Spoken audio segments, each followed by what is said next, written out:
ನಮಸ್ಕಾರ.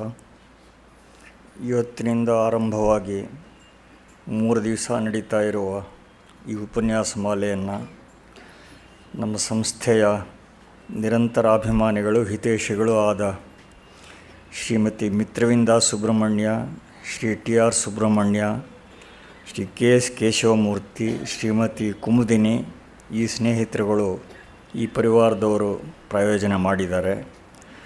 ಅವರಿಗೆ ಎಲ್ಲ ಶ್ರೇಯಸ್ಸು ಉಂಟಾಗಲಿ ಅಂತ ತಮ್ಮೆಲ್ಲರ ಪರವಾಗಿ ಹಾರೈಸ್ತೇನೆ. ಭಾರತದ ಸ್ವಾತಂತ್ರ್ಯ ಸಂಘರ್ಷದ ಕೊನೆಯ ಪರ್ವಕ್ಕೆ ಬೀಜಾರೋಪ ಆಗಿದ್ದು 19ನೇ ಶತಮಾನದ ಮಧ್ಯಭಾಗದಲ್ಲಿ, ವಿಶೇಷವಾಗಿ 1857ರ ಪ್ರಥಮ ಮಹಾಸಂಗ್ರಾಮದ ದಿನಗಳಿಂದ ಅಂತ ಹೇಳಬಹುದು. ಆಮೇಲೆ ಹಲವು ದಶಕಗಳುದ್ದಕ್ಕೂ ಬೇರೆ ಬೇರೆ ಮುಖದ ಭೂಗತ ಕಾರ್ಯಾಚರಣೆಗಳು, ಜನಜಾಗೃತಿ ಪ್ರಯತ್ನಗಳು ನಡೀತಾ ಇದ್ದವು.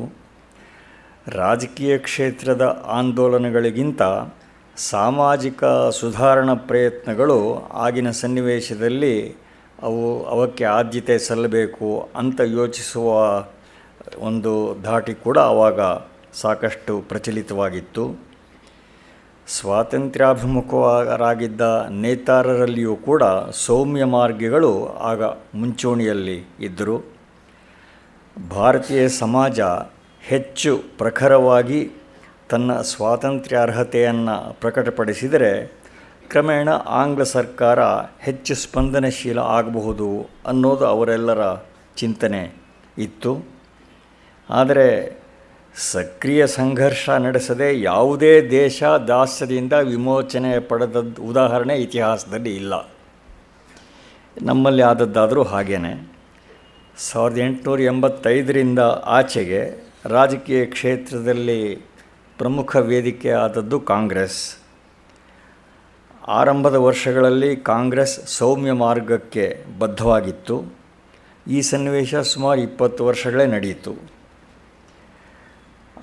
ಆ ದಿನಗಳಲ್ಲೂ ಕೂಡ ಮತ್ತು ಅದಕ್ಕೆ ಮುಂಚೆ ಕೂಡ ಸಕ್ರಿಯವಾಗಿ ಅಥವಾ ತೀವ್ರಗಾಮಿ ಮಾರ್ಗದ ಸಮರ್ಥಕರು ಇರಲಿಲ್ಲ ಅಂತೇನಲ್ಲ, ಆದರೆ ನೇತೃತ್ವ ವಹಿಸಿದ್ದವರು ಬಹುಮಟ್ಟಿಗೆ ಸೌಮ್ಯ ಮಾರ್ಗಿಗಳು. ಅವರ ಪ್ರಭಾವ ಜಾಸ್ತಿ ಇತ್ತು. ಆದರೆ ಆಂಗ್ಲ ಸರ್ಕಾರದ ವಿರುದ್ಧ ಸಡ್ಡು ಹೊಡೆದು ನಿಂತವರು ಮೊದಲಿಗೆ ಲೋಕಮಾನ್ಯ ತಿಲಕರವರು. 19ನೇ ಶತಮಾನದ ಕಡೆ ಭಾಗದಲ್ಲಿ ಮಹಾರಾಷ್ಟ್ರ, ಬಂಗಾಳ ಮೊದಲಾದ ಹಲವಾರು ಕಡೆ ಆಂಗ್ಲರ ದಬ್ಬಾಳಿಕೆ ಮತ್ತು ಜನವಿರೋಧಿ ಕಾರ್ಯಾಚರಣೆಗಳು ಮಿತಿಮೀರಿದ್ದವು. ಅದು ಒಂದು ಸಮಾಜದ ಅಸಂತೋಷಕ್ಕೆ ಪ್ರಬಲ ಕಾರಣ ಆಗಿತ್ತು. ಹೀಗಾಗಿ ಆಂಗ್ಲ ಪ್ರಭುತ್ವಕ್ಕೆ ತೀಕ್ಷ್ಣ ವಿರೋಧ ಜನರ ಮಾನಸಿಕತೆಯಲ್ಲಿ ಮೂಡೋದಕ್ಕೆ ಪ್ರಾರಂಭ ಆಗಿತ್ತು. ಈ ಅಸಂತೋಷಕ್ಕೆ ಪ್ರಕಟ ರೂಪ ಕೊಡಬಲ್ಲ ನಾಯಕರ ಒಬ್ಬರು ಬರಲಿ ಅಂತ ಜನತೆ ಕಾದಿತ್ತು. ಈ ಕಾರ್ಯಕ್ಕೆ ಮುಂದಾದವರು ಲೋಕಮಾನ್ಯ ತಿಲಕರು. ತಿಲಕರ ಪ್ರವೇಶವಾದ ಮೇಲೆ ಸ್ವಾತಂತ್ರ್ಯ ಸಂಘರ್ಷದ ಸ್ವರೂಪವೇ ಪೂರ್ತಿ ಬದಲಾಯಿತು ಅಂತ ಹೇಳಬಹುದು. ಈ ಹೊಸ ಯುಗದ ಆರಂಭ ಆದದ್ದು 20ನೇ ಶತಮಾನದ ಆರಂಭದಲ್ಲಿ, 1905, 6 ಆ ಸುಮಾರಿನಲ್ಲಿ ಅಂತ ಹೇಳಬಹುದು. ಒಂದು ಕಡೆ ವಂಗ ವಿಭಜನೆಯ ಹಿಂದುಗೂಡಿದ ವಂದೇ ಮಾತರಂ ಅಥವಾ ಸ್ವದೇಶಿ ಆಂದೋಲನ, ಇನ್ನೊಂದು ಕಡೆ ಸ್ವರಾಜ್ಯ ಆಂದೋಲನವನ್ನು ತೀಕ್ಷ್ಣಗೊಳಿಸುವ ದಿಕ್ಕಿನಲ್ಲಿ ಕಾಂಗ್ರೆಸ್ಸಿನಲ್ಲಿ ಚೇತರಿಕೆಯನ್ನು ತರುವ ತಿಲಕ್ ಬಣದವರ ಕಾರ್ಯಾಚರಣೆ. ಈ ಹಿನ್ನೆಲೆಯಲ್ಲಿ ಸ್ವಾತಂತ್ರ್ಯಪರ ರಾಜಕೀಯ ಆಂದೋಲನ ಹೊಸ ಆಯಾಮಗಳನ್ನು ಪಡ್ಕೊಳ್ತು. ಈ ಪರಿವರ್ತನೆ ಹರಿಕಾರರು ಲೋಕಮಾನ್ಯ ತಿಲಕ್. ಅದಕ್ಕೆ ಹಿಂದೆ 1890ರ ದಶಕದಲ್ಲಿಯೇ ಆಂಗ್ಲ ದಬ್ಬಾಳಿಕೆಯನ್ನು ಖಂಡಿಸಿ ಲೇಖನಗಳನ್ನು ಬರೆದು ರಾಜದ್ರೋಹದ ಅಪರಾಧಕ್ಕಾಗಿ ತಿಲಕರು ಕಾರಾಗೃಹವಾಸಕ್ಕೆ ಈಡಾಗಿದ್ದರು. ಇದೆಲ್ಲ ಜನಜನಿತವಾದ ಇತಿಹಾಸ. ಆಂಗ್ಲ ಆಡಳಿತದ ನ್ಯಾಯಶೂನ್ಯತೆಯನ್ನು ಖಂಡಿಸಿ ಬರೆದ ಲೇಖನಗಳಿಗೋಸ್ಕರ 1908ರಲ್ಲಿ ತಿಲಕರಿಗೆ 6 ವರ್ಷದ ಬಂಧನ ವಿಧಿಸಲಾಯಿತು. ಅವರ ಬರ್ಮಾದ ಮಾಂಡಲೆ ಅಲ್ಲಿ ಸೆರೆವಾಸದಲ್ಲಿ ಇದ್ದದ್ದು ಇದೆಲ್ಲ ಪ್ರಸಿದ್ಧವಾದ ಸಂಗತಿಗಳು. 1914ರಲ್ಲಿ ವಿಮೋಚನೆಗೊಂಡ ಮೇಲೂ ಕೂಡ 1916ರಲ್ಲಿ ಅವರ ವಯಸ್ಸು 60 ದಾಟಿ ದೈಹಿಕವಾಗಿ ಪೂರ್ತಿ ಜರ್ಜರಿತವಾಗಿದ್ದ ಸ್ಥಿತಿಯಲ್ಲಿ ತಿಲಕ್ ಮತ್ತೆ ರಾಜದ್ರೋಹ ಭಾಷಣ ಆಪಾದನೆಗೆ ಒಳಗಾಗಿ ಮೊಕದ್ದಮೆಗಳನ್ನು ಎದುರಿಸಬೇಕಾಯಿತು. ಆಮೇಲೂ ಅಮೃತ್ಸರ ಕಾಂಗ್ರೆಸ್ ಅಧಿವೇಶನ ಪೂರ್ಣ ಸ್ವರಾಜ್ಯದ ಪರವಾಗಿ ನಿಲುವನ್ನು ಒತ್ತಿ ಹೇಳೋ ಹಾಗೆ ತಿಲಕರು ಪ್ರಭಾವ ಬೀರಿದರು. ಅದಾದ ಅಲ್ಪಕಾಲದಲ್ಲಿ ಜುಲೈ ಅಂತ್ಯ 1920 ತಿಲಕರ ಅವಸಾನವಾಯಿತು. ಆಮೇಲಿನ ದಿನಗಳಲ್ಲಿ ರಾಷ್ಟ್ರೀಯ ಆಂದೋಲನ ವಿಚಿತ್ರ ರೀತಿಗಳಲ್ಲಿ ಮುಂದುವರಿಯಿತು. ಒಂದು ನಿರ್ಣಾಯಕ ಪರ್ವದಲ್ಲಿ ತಿಲಕರು ನಿರ್ಗಮಿಸಿದ್ದು ಒಂದು ದೊಡ್ಡ ದುರ್ದೈವ ಅಂತ ಹೇಳಬೇಕಾಗತ್ತೆ. ಇನ್ನು ಹಲವು ವರ್ಷ ಆಯಸ್ಸನ್ನು ಭಗವಂತ ಅವರಿಗೆ ಕೊಟ್ಟಿದ್ದಿದ್ದರೆ ಬಹುಶಃ ನಮ್ಮ ರಾಜಕೀಯ ಆಂದೋಲನದ ದಿಕ್ಕು ಬೇರೆ ಆಗಬಹುದಾಗಿತ್ತು. ಆದರೆ ತಿಲಕರು ಯಾವ ವಾರಸಿಕೆಯನ್ನು ಉಳಿಸಿ ಹೋದರೂ ಅದು ವ್ಯರ್ಥ ಆಗಲಿಲ್ಲ. ಅದು ಆದಮೇಲೆ 2 ದಶಕಗಳ ಆಮೇಲೂ ಕೂಡ ಸುಭಾಷ್ ಚಂದ್ರ ಬೋಸ್ರವರ ಅಭಿಯಾನದ ಮೂಲಕ ಹಾಗೂ ಬೇರೆ ರೂಪಗಳಲ್ಲಿ ತಿಲಕರ ವಾರಸಿಕೆ ಅದರ ಪುನರಂಕುರ ಆಯಿತು, ಪುನರುಜ್ಜೀವನ ಆಯಿತು. 19ನೇ ಶತಮಾನದ ಅಂತ್ಯದಿಂದ 1920ರವರೆಗಿನ ವರ್ಷಗಳನ್ನು ದ ತಿಲಕ್ ಇರಾ ಅಂತಲೇ ಇತಿಹಾಸಜ್ಞರು ಗುರುತಿಸ್ತಾರೆ. ತಿಲಕರ ಅವಸಾನವಾಗಿ 90 ವರ್ಷ ಕಳೆದಿವೆ. ಸ್ವರಾಜ್ಯದ ಸಂಘರ್ಷದ ಸಚೇತಕರಲ್ಲಿ ಪ್ರಮುಖರಾದ ತಿಲಕ್ ಅವರ ಜೀವನವಷ್ಟು ಪ್ರೇರಣಾದಾಯಕ. ನಮ್ಮ ಎಲ್ಲ ಹಿರಿಯರಿಗೂ ಅವರು ಗುರುಸ್ಥಾನದಲ್ಲಿದ್ದವರು. ಡಿ ವಿ ಜಿಯವರಿರಬಹುದು, ಅವರ ಎಲ್ಲ ಸಮಕಾಲೀನರು ತುಂಬ ಅತಿಶಯವಾಗಿ ಗೌರವಿಸಿದ್ದವರು ತಿಲಕರು. ಅವರ ಜನ್ಮಶತಾಬ್ದಿಯನ್ನು ಇದೇ ವೇದಿಕೆಯಲ್ಲಿ ತುಂಬ ವೈಭವದಿಂದ ಆಚರಿಸಿದ್ದು ಡಿ ವಿ ಜಿಯವರೇ ಉಪನ್ಯಾಸ ಮಾಡಿದರು ತಿಲಕರ ಬಗ್ಗೆ ಅವರ ಜನ್ಮಶತಾಬ್ದಿ ಸಂದರ್ಭದಲ್ಲಿ. 1920ರಲ್ಲಿ ತಿಲಕರ ಅವಸಾನವಾದಾಗ ನಿವೃತ್ತ ಚೀಫ್ ಇಂಜಿನಿಯರ್ ಕರ್ಪೂರ್ ಶ್ರೀನಿವಾಸರಾಯರು ಕನ್ನಡ ಸಾಹಿತ್ಯ ಪರಿಷತ್ತಿನ ಪ್ರವರ್ತಕರಲ್ಲೊಬ್ಬರು. ಅವರು ಬೆಂಗಳೂರಿನಿಂದ ಒಂದು ರೈಲು ಗಾಡಿ ಜನರನ್ನು ಕರ್ಕೊಂಡು ಹೋಗಿ ಶ್ರೀರಂಗಪಟ್ಟಣದಲ್ಲಿ ತಿಲಕರಿಗೆ ಅವರು ತರ್ಪಣ ಕೊಡಿಸಿದ್ರು. ಇಷ್ಟು ಮಟ್ಟಿಗೆ ಆಗಿನ ಪೀಳಿಗೆಯವರಲ್ಲಿ ತಿಲಕರ ಬಗ್ಗೆ ಭಕ್ತಿ ಇತ್ತು. ಹೀಗೆ ಎಂದೂ ಮರೆಯಬಾರದ ಆ ಇತಿಹಾಸ ಪುರುಷರನ್ನು ಈ ಪೀಳಿಗೆಯ ನಾವು ಸ್ಮರಣೆ ಮಾಡೋದು ಅವನತ ಮೌಲ್ಯಗಳ ಇವತ್ತಿನ ದಿವಸಗಳಲ್ಲಿ ತುಂಬ ಅವಶ್ಯವಾಗಿದೆ. ಹೀಗಾಗಿ ಈ ವಿಷಯವನ್ನು ಆದರಣೀಯರಾದ ಡಾಕ್ಟರ್ ಗುರುರಾಜ್ ಕರ್ಜ್ಗಿಯವರು ಆರಿಸ್ಕೊಂಡಿರೋದು ನಮಗೆ ವಿಶೇಷವಾದ ಸಂತೋಷವನ್ನು ಕೊಟ್ಟಿದೆ. ಅವರು ಉಪನ್ಯಾಸ ಮಾಲೆಯನ್ನು ಆರಂಭಿಸಬೇಕು ಅಂತ ವಿನಂತಿ ಮಾಡ್ತೀನಿ.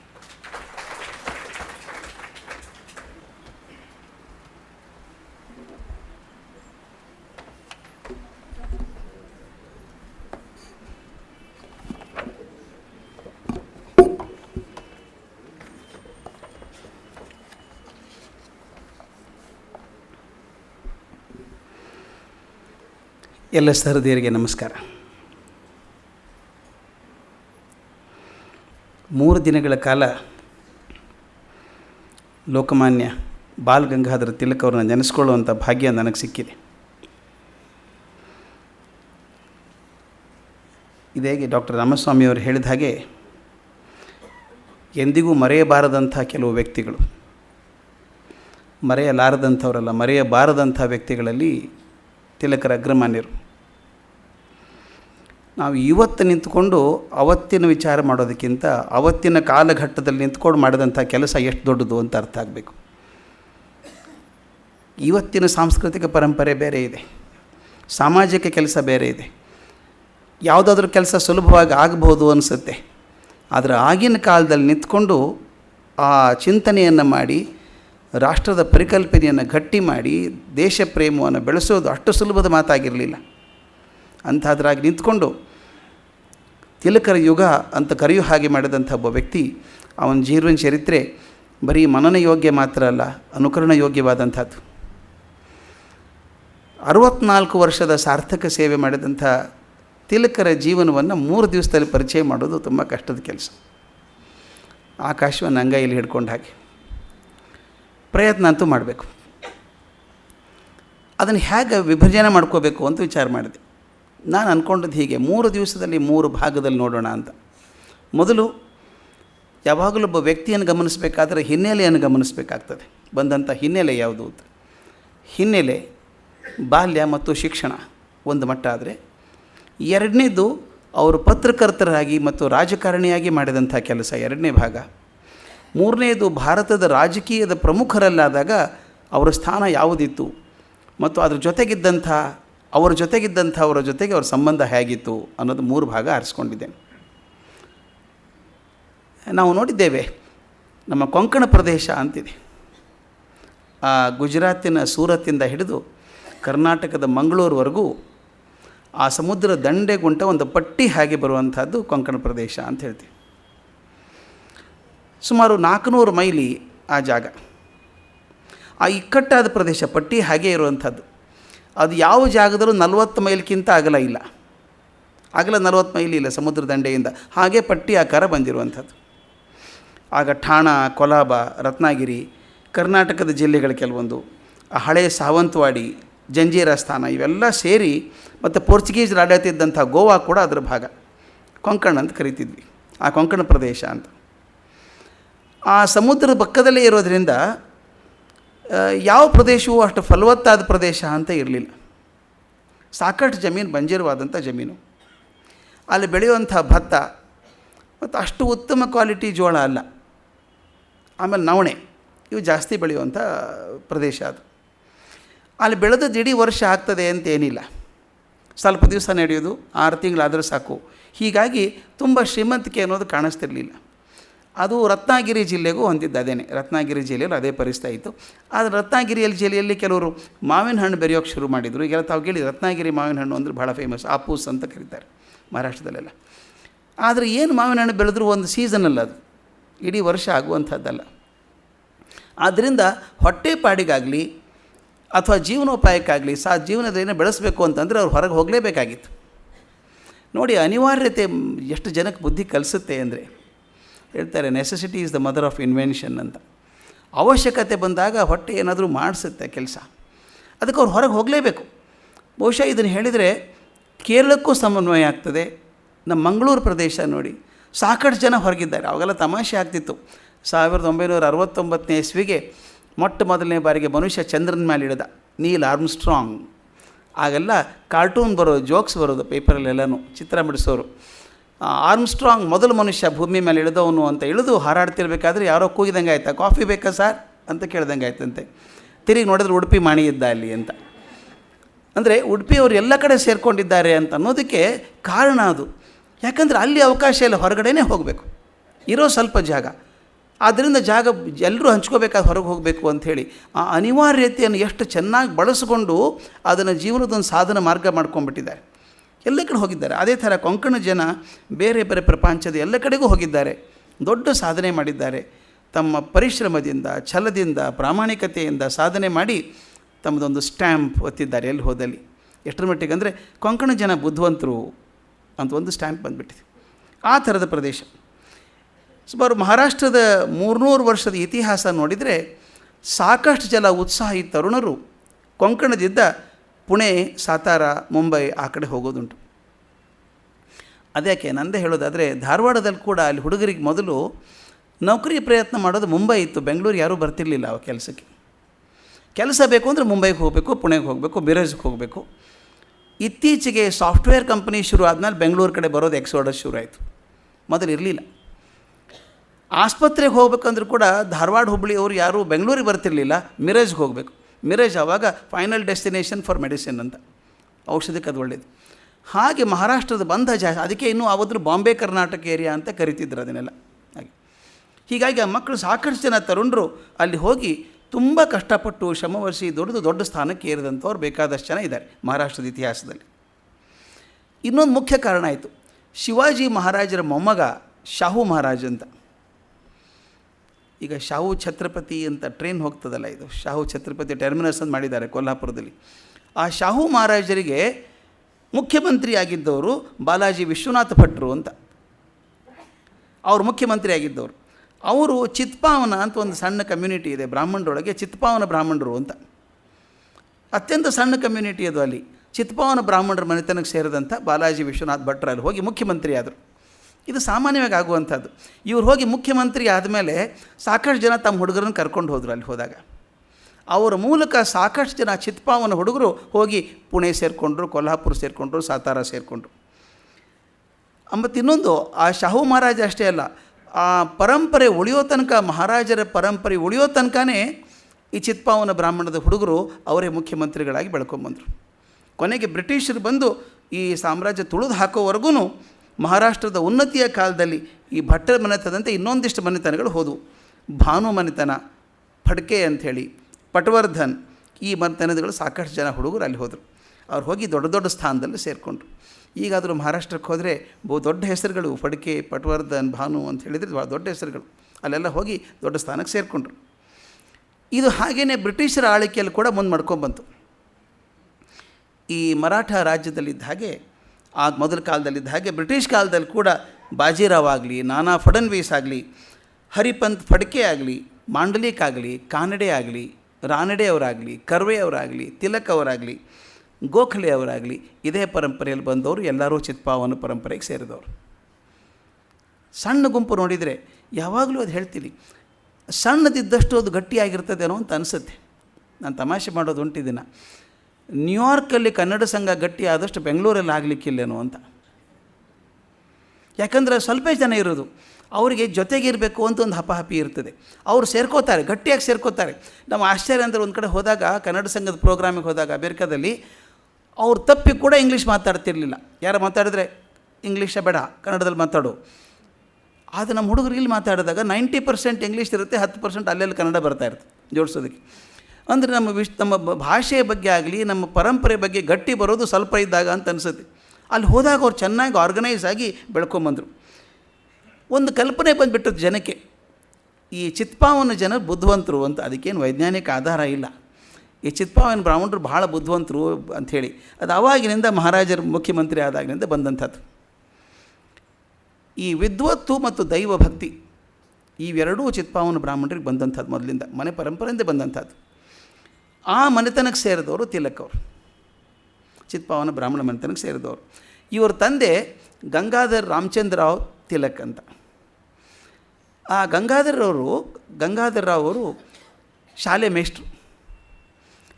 ಮೇಷ್ಟ್ರು ಆಗಿದ್ದರೂ ಕೂಡ ಅವರಿಗೆ ಸಂಸ್ಕೃತದಲ್ಲಿ, ಅದರಲ್ಲೂ ವ್ಯಾಕರಣದಲ್ಲಿ, ಗಣಿತದಲ್ಲಿ ಎಷ್ಟು ಜ್ಞಾನ ಇತ್ತು ಅಂತಂದರೆ, ಆಗಿನ ಕಾಲದ ಬಹುದೊಡ್ಡ ಸಂಸ್ಕೃತ ತಜ್ಞರಾದಂಥ ಮತ್ತು ಪ್ರಾಚ್ಯ ಸಂಸ್ಕೃತಿಯ ಪರಿಚಾರಕರಾದಂಥ ರಾಮಕೃಷ್ಣ ಭಂಡಾರ್ಕರ್ ಅವರು ಹೇಳ್ತಿದ್ರಂತೆ, ಈತ ಗಂಗಾಧರ್ ರಾಮಚಂದ್ರ ತಿಲಕಲ್ಲ, ಗಂಗಾಧರ ಶಾಸ್ತ್ರಿ ಅಂತ ಕರೆದು ಕಾಲು ಮುಟ್ಟಿ ನಮಸ್ಕಾರ ಮಾಡ್ತಿದ್ರಂತೆ. ನೋಡಿ, ಆಗಿನ ಕಾಲಕ್ಕೆ ಹುದ್ದೆ ಮುಖ್ಯ ಆಗಿರಲಿಲ್ಲ, ಜ್ಞಾನ ಮುಖ್ಯ ಆಗಿತ್ತು. ಅವರು ಪ್ರೈಮರಿ ಸ್ಕೂಲ್ ಮೇಷ್ಟ್ರಾಗಿದ್ದರೂ ಕೂಡ ಅವ್ರಲ್ಲಿರುವಂಥ ಜ್ಞಾನವನ್ನು ಕಂಡು ಭಂಡಾರ್ಕರ್ ಕೂಡ ಅವ್ರು ಕಾಲಿ ಮುಟ್ಟಿ ನಮಸ್ಕಾರ ಮಾಡ್ತಿದ್ರು ಅಂತಂದರೆ ಯಾವ ಮಟ್ಟದಲ್ಲಿದ್ದರು. ಅವರು ಗಂಗಾಧರ ಶಾಸ್ತ್ರಿ ಅಂತ ಕರಿತಾ ಇದ್ರಂತೆ. ಅವರು ಇಂಗ್ಲೀಷ್ ವಿದ್ಯಾಭ್ಯಾಸ ಮಾಡಲಿಲ್ಲ, ಸಂಸ್ಕೃತ ಓದ್ಕೊಂಡಿದ್ದವರು. ತಿಲಕರು ಹುಟ್ಟಿದ್ದು ರತ್ನಗಿರಿಯಲ್ಲಿ ಜುಲೈ 23, 1856ನೇ ಇಸ್ವಿ. ಅವ್ರು ನಿಜವಾಗಿ ಹೆಸರಿಟ್ಟಿದ್ದು ಕೇಶವ ಅಂತ. ಅವ್ರ ಹೆಸರು ಕೇಶವ ಅಂತ. ಅದು ಉಳಿಲೇ ಇಲ್ಲ ಹೆಸರದು. ನಮ್ಮ ಸಾಮಾನ್ಯವಾಗಿ ಹಂಗೆ ಆಗುತ್ತೆ, ಕೆಲವ್ರ ಹೆಸರೇ ಇರೋದೇ ಬೇರೆ, ಆಗೋದೇ ಬೇರೆ ಆಗಿಬಿಡುತ್ತೆ. ಕೇಶವ ಅಂತ ಇಟ್ಟಿದ್ರು ಮನೆಯಲ್ಲಿ ಕರೀಲೇ ಇಲ್ಲ. ಅಲ್ಲಿ ಮರಾಠಿಯಲ್ಲಿ ಮಗು ಅನ್ನೋದಕ್ಕೆ ನಾವು ಪುಟ್ಟ ಅನ್ನಲ್ವಾ, ಹಾಗೆ ಬಾಳ ಅಂತ ಕರೆಯೋದು ಅಭ್ಯಾಸ. ಬಾಳ ಅಂದರೆ ಹುಡುಗ ಅಂತ, ಮಗು ಅಂದ ಹಾಗೆ. ಬಾಳ ಈ ಕಡೆ ಏರೆ ಅಂತ ಅನ್ನೋದು ಭಾಳ ಅಭ್ಯಾಸ. ಇಲ್ಲಿ ಬಾರ ಹುಡುಗ ಅಂತ ಅನ್ನೋದು ಬಾಳ. ಅವನಿಗೆ ಬಾಳ ಅಂತ ಕರೆದ್ರು, ಎಲ್ಲರೂ ಬಾಳ ಅಂತ ಶುರು ಮಾಡಿದರು. ಅದು ಬಾಳ ಗಂಗಾಧರ್ ತಿಲಕ್ ಆಗಿಬಿಡ್ತು. ಮುಂದೆ ಸ್ವಲ್ಪ ದೊಡ್ಡವರಾದಮೇಲೆ ಅದನ್ನು ಯಾರೋ ಬದಲಾಯಿಸಿದ್ರು, ಯಾವ ಹಂತಕ್ಕೆ ಬದಲಾಯಿಸೋ ನನಗೆ ಸಿಗ್ತಾ ಇಲ್ಲ. ಅದನ್ನು ಯಾರೋ ಬಾಳ ಅನ್ನೋ ಸ್ವಲ್ಪ ಹುಡುಗ ಅನಿಸುತ್ತೆ ಅಂಥೇಳಿ ಬಳವಂತರಾವ್ ಅಂದ್ಬಿಟ್ರು. ಬೇಗ 16 ವರ್ಷಕ್ಕೆ ಮದುವೆ ಆಯ್ತು ಇವ್ರದ್ದು. ಆ ಮದುವೆ ಆದಮೇಲೆ ಹುಡುಗನ ಬಾಳ ಅಂತ ಕರೆದ್ರೆ ಚೆನ್ನಾಗಿರೋಲ್ಲ. ಈಗ ಪುಟ್ಟಿ ಅನ್ನೋದು ಅಡ್ಡಿ ಇಲ್ಲ, ಮದುವೆ ಆದಮೇಲೆ ಪುಟ್ಟಿ ಅಂದರೆ ಆಕೆ ಮುಜುಗರ ಆಗುತ್ತೆ. ಹಾಗೆ ಇವ್ರಿಗೆ ಏನು ಮಾಡಿದರು, ಬಳವಂತರಾವ್ ಅಂತ ಯಾರೋ ಸೇರಿಸ್ಬಿಟ್ಟು, ಅದು ಬಳವಂತರಾವ್ ಗಂಗಾಧರ್ ತಿಲಕ್ ಅಂತ ಬರೀತಿದ್ರು ಅಂತ ಕೆಲವು ಸಲ. ಇದು ಬಾಳ ಅಂತ ಹೆಸರು ಬಂದದ್ದು ಹಾಗೆ ಉಳ್ಕೊಂಡ್ಬಿಡ್ತು. ನಮ್ಮಲ್ಲಿ ಸಂಸ್ಕೃತ ಇದು ಮರಾಠಿಯಲ್ಲಿ ಲಕಾರ ಟಕಾರ ಭಾಳ ಹೆಚ್ಚು, ಳ ಬಳಸೋದು ಜಾಸ್ತಿ. ಬಾಲ ಅನ್ನಲ್ಲ ಅವರು, ಬಾಳ ಅಂದರೆ ಹುಡುಗ ಅಂತ. ಅದು ನಾವು ಇಂಗ್ಲೀಷಲ್ಲಿ ಬಳಸಿ ಅದೆಲ್ಲರೂ ಬಾಲ್ ಗಂಗಾಧರ್ ತಿಲಕ್ ಆಗಿಬಿಟ್ಟಿದೆ. ಅದು ಬಾಲ ಅಲ್ಲ, ಬಾಳ ಗಂಗಾಧರ್ ತಿಲಕ್. ಮತ್ತು ಇನ್ನೊಂದು ಅಲ್ಲಿ ತಿಲಕ್ ಅಂತ ಅನ್ನೋಲ್ಲ, ಮರಾಠಿಯಲ್ಲಿ ಟಿಳಕ್ ಅಂತೆ ಅಂತಾರೆ ಅವರು. ಟಿಳಕ್ ಹಚ್ಚೋದು ಅಂತಾರೆ, ಉಪಯೋಗಿಸ್ತಾರೆ ಅವರು. ಆದರೆ ಅದು ಇಂಗ್ಲೀಷಲ್ಲಿ ಬಂದು ಜನರ ಬಾಯಲ್ಲಿ ಟಿ ಹೋಗಿ ತಿ ಆಗಿಬಿಟ್ಟು ತಿಲಕ್ ಆಗಿದೆ. ಅದು ಹಾಗೆ ಉಳ್ಕೊಂಡ್ಬಿಟ್ಟಿದೆ ತಿಲಕ್ ಅಂತ. ಆದರೆ ಆ್ಯಕ್ಚುಲಿ ಮರಾಠಿಯಲ್ಲಿ ಟಿಳಕ್ ಅಂತ. ಬಾಳಗಂಗಾಧರ ತಿಲಕ್ ಅವರು ಅವ್ರ ಹೆಸರೇ ಆಯ್ತಲ್ಲ ಹಾಗೆ ಪ್ರೈಮರಿ ಶಾಲೆಯನ್ನು ಅಲ್ಲೇ ಕಲ್ತಿದ್ರು, ರತ್ನಗಿರಿಯಲ್ಲೇ ಕಲ್ತಿದ್ದು, 10 ವರ್ಷ ಅಲ್ಲೇ ಕಲ್ತರು. ಆ ಬುದ್ಧಿ ಎಷ್ಟು ಚುರುಕಾಗಿತ್ತು ಅವ್ರದ್ದು ಅಂತ. ಏನೋ ಒಂದು ವಿಶೇಷ ಇರಬೇಕಿದ್ದರೆ ಈ ಅಸಾಮಾನ್ಯ ಯುಗ ಪುರುಷರಾಗಬೇಕಾದ್ರೆ ಏನೋ ಒಂದು ಕಾರಣ ಇರುತ್ತೆ, ಎಲ್ರಿಗೂ ಆಗೋಕ್ಕಾಗಲ್ಲ. ಅಸಾಮಾನ್ಯ ಬುದ್ಧಿಮತ್ತೆ ಅಂಥದ್ದು. ಅಪ್ಪ ಸಂಸ್ಕೃತ ಪಂಡಿತರು, ವ್ಯಾಕರಣ ಪಂಡಿತರು, ಗಣಿತ ಹೇಳ್ಕೊಡ್ತಿದ್ರು ಅಷ್ಟು ಚೆನ್ನಾಗಿ. ಮನೆಯಲ್ಲಿ ಬೇರೆ ಬೇರೆ ಜನ ಬಂದು ಹೇಳಿಸ್ಕೊಂಡು ಹೋಗ್ತಿದ್ರು ಅವ್ರ ಕಡೆಯಿಂದ. ಸುಮಾರು ಜನ ಹೇಳಿಸ್ಕೊಳ್ಳೋಕೆ ಬರೋದಂತೆ ಮೇಷ್ಟ್ರ ಮನೆಗೆ. ಆ ಮನೆ ವಾತಾವರಣ ನಾನು ದಯವಿಟ್ಟು ಇದನ್ನು ಗಮನಿಸಬೇಕು, ನಾವು ಮಕ್ಕಳಿಗೆ ಕೊಡಬೇಕಾದದ್ದು ಇದು ಅನಿಸುತ್ತೆ. ಮನೆಯಲ್ಲಿ ಆ ವಾತಾವರಣ ಇದ್ದರೆ ಮಕ್ಕಳಿಗೆ ಕಲಿಸ್ಬೇಕು ಅಂತ ಪ್ರಯತ್ನ ಮಾಡಬೇಕಾಗಿಲ್ಲ, ಹಿಡ್ಕೊಂಡ್ಬಿಡ್ತಾರೆ ಮಕ್ಕಳು. ಮನೆಯಲ್ಲಿ ಆ ವಾತಾವರಣ ಇಲ್ಲದೆ ಹೋದರೆ ನಾವು ಏನೂ ಮಾಡೋಕ್ಕಾಗಲ್ಲ ಮುಂದೆ ಬೆಳೆದ ಮೇಲೆ.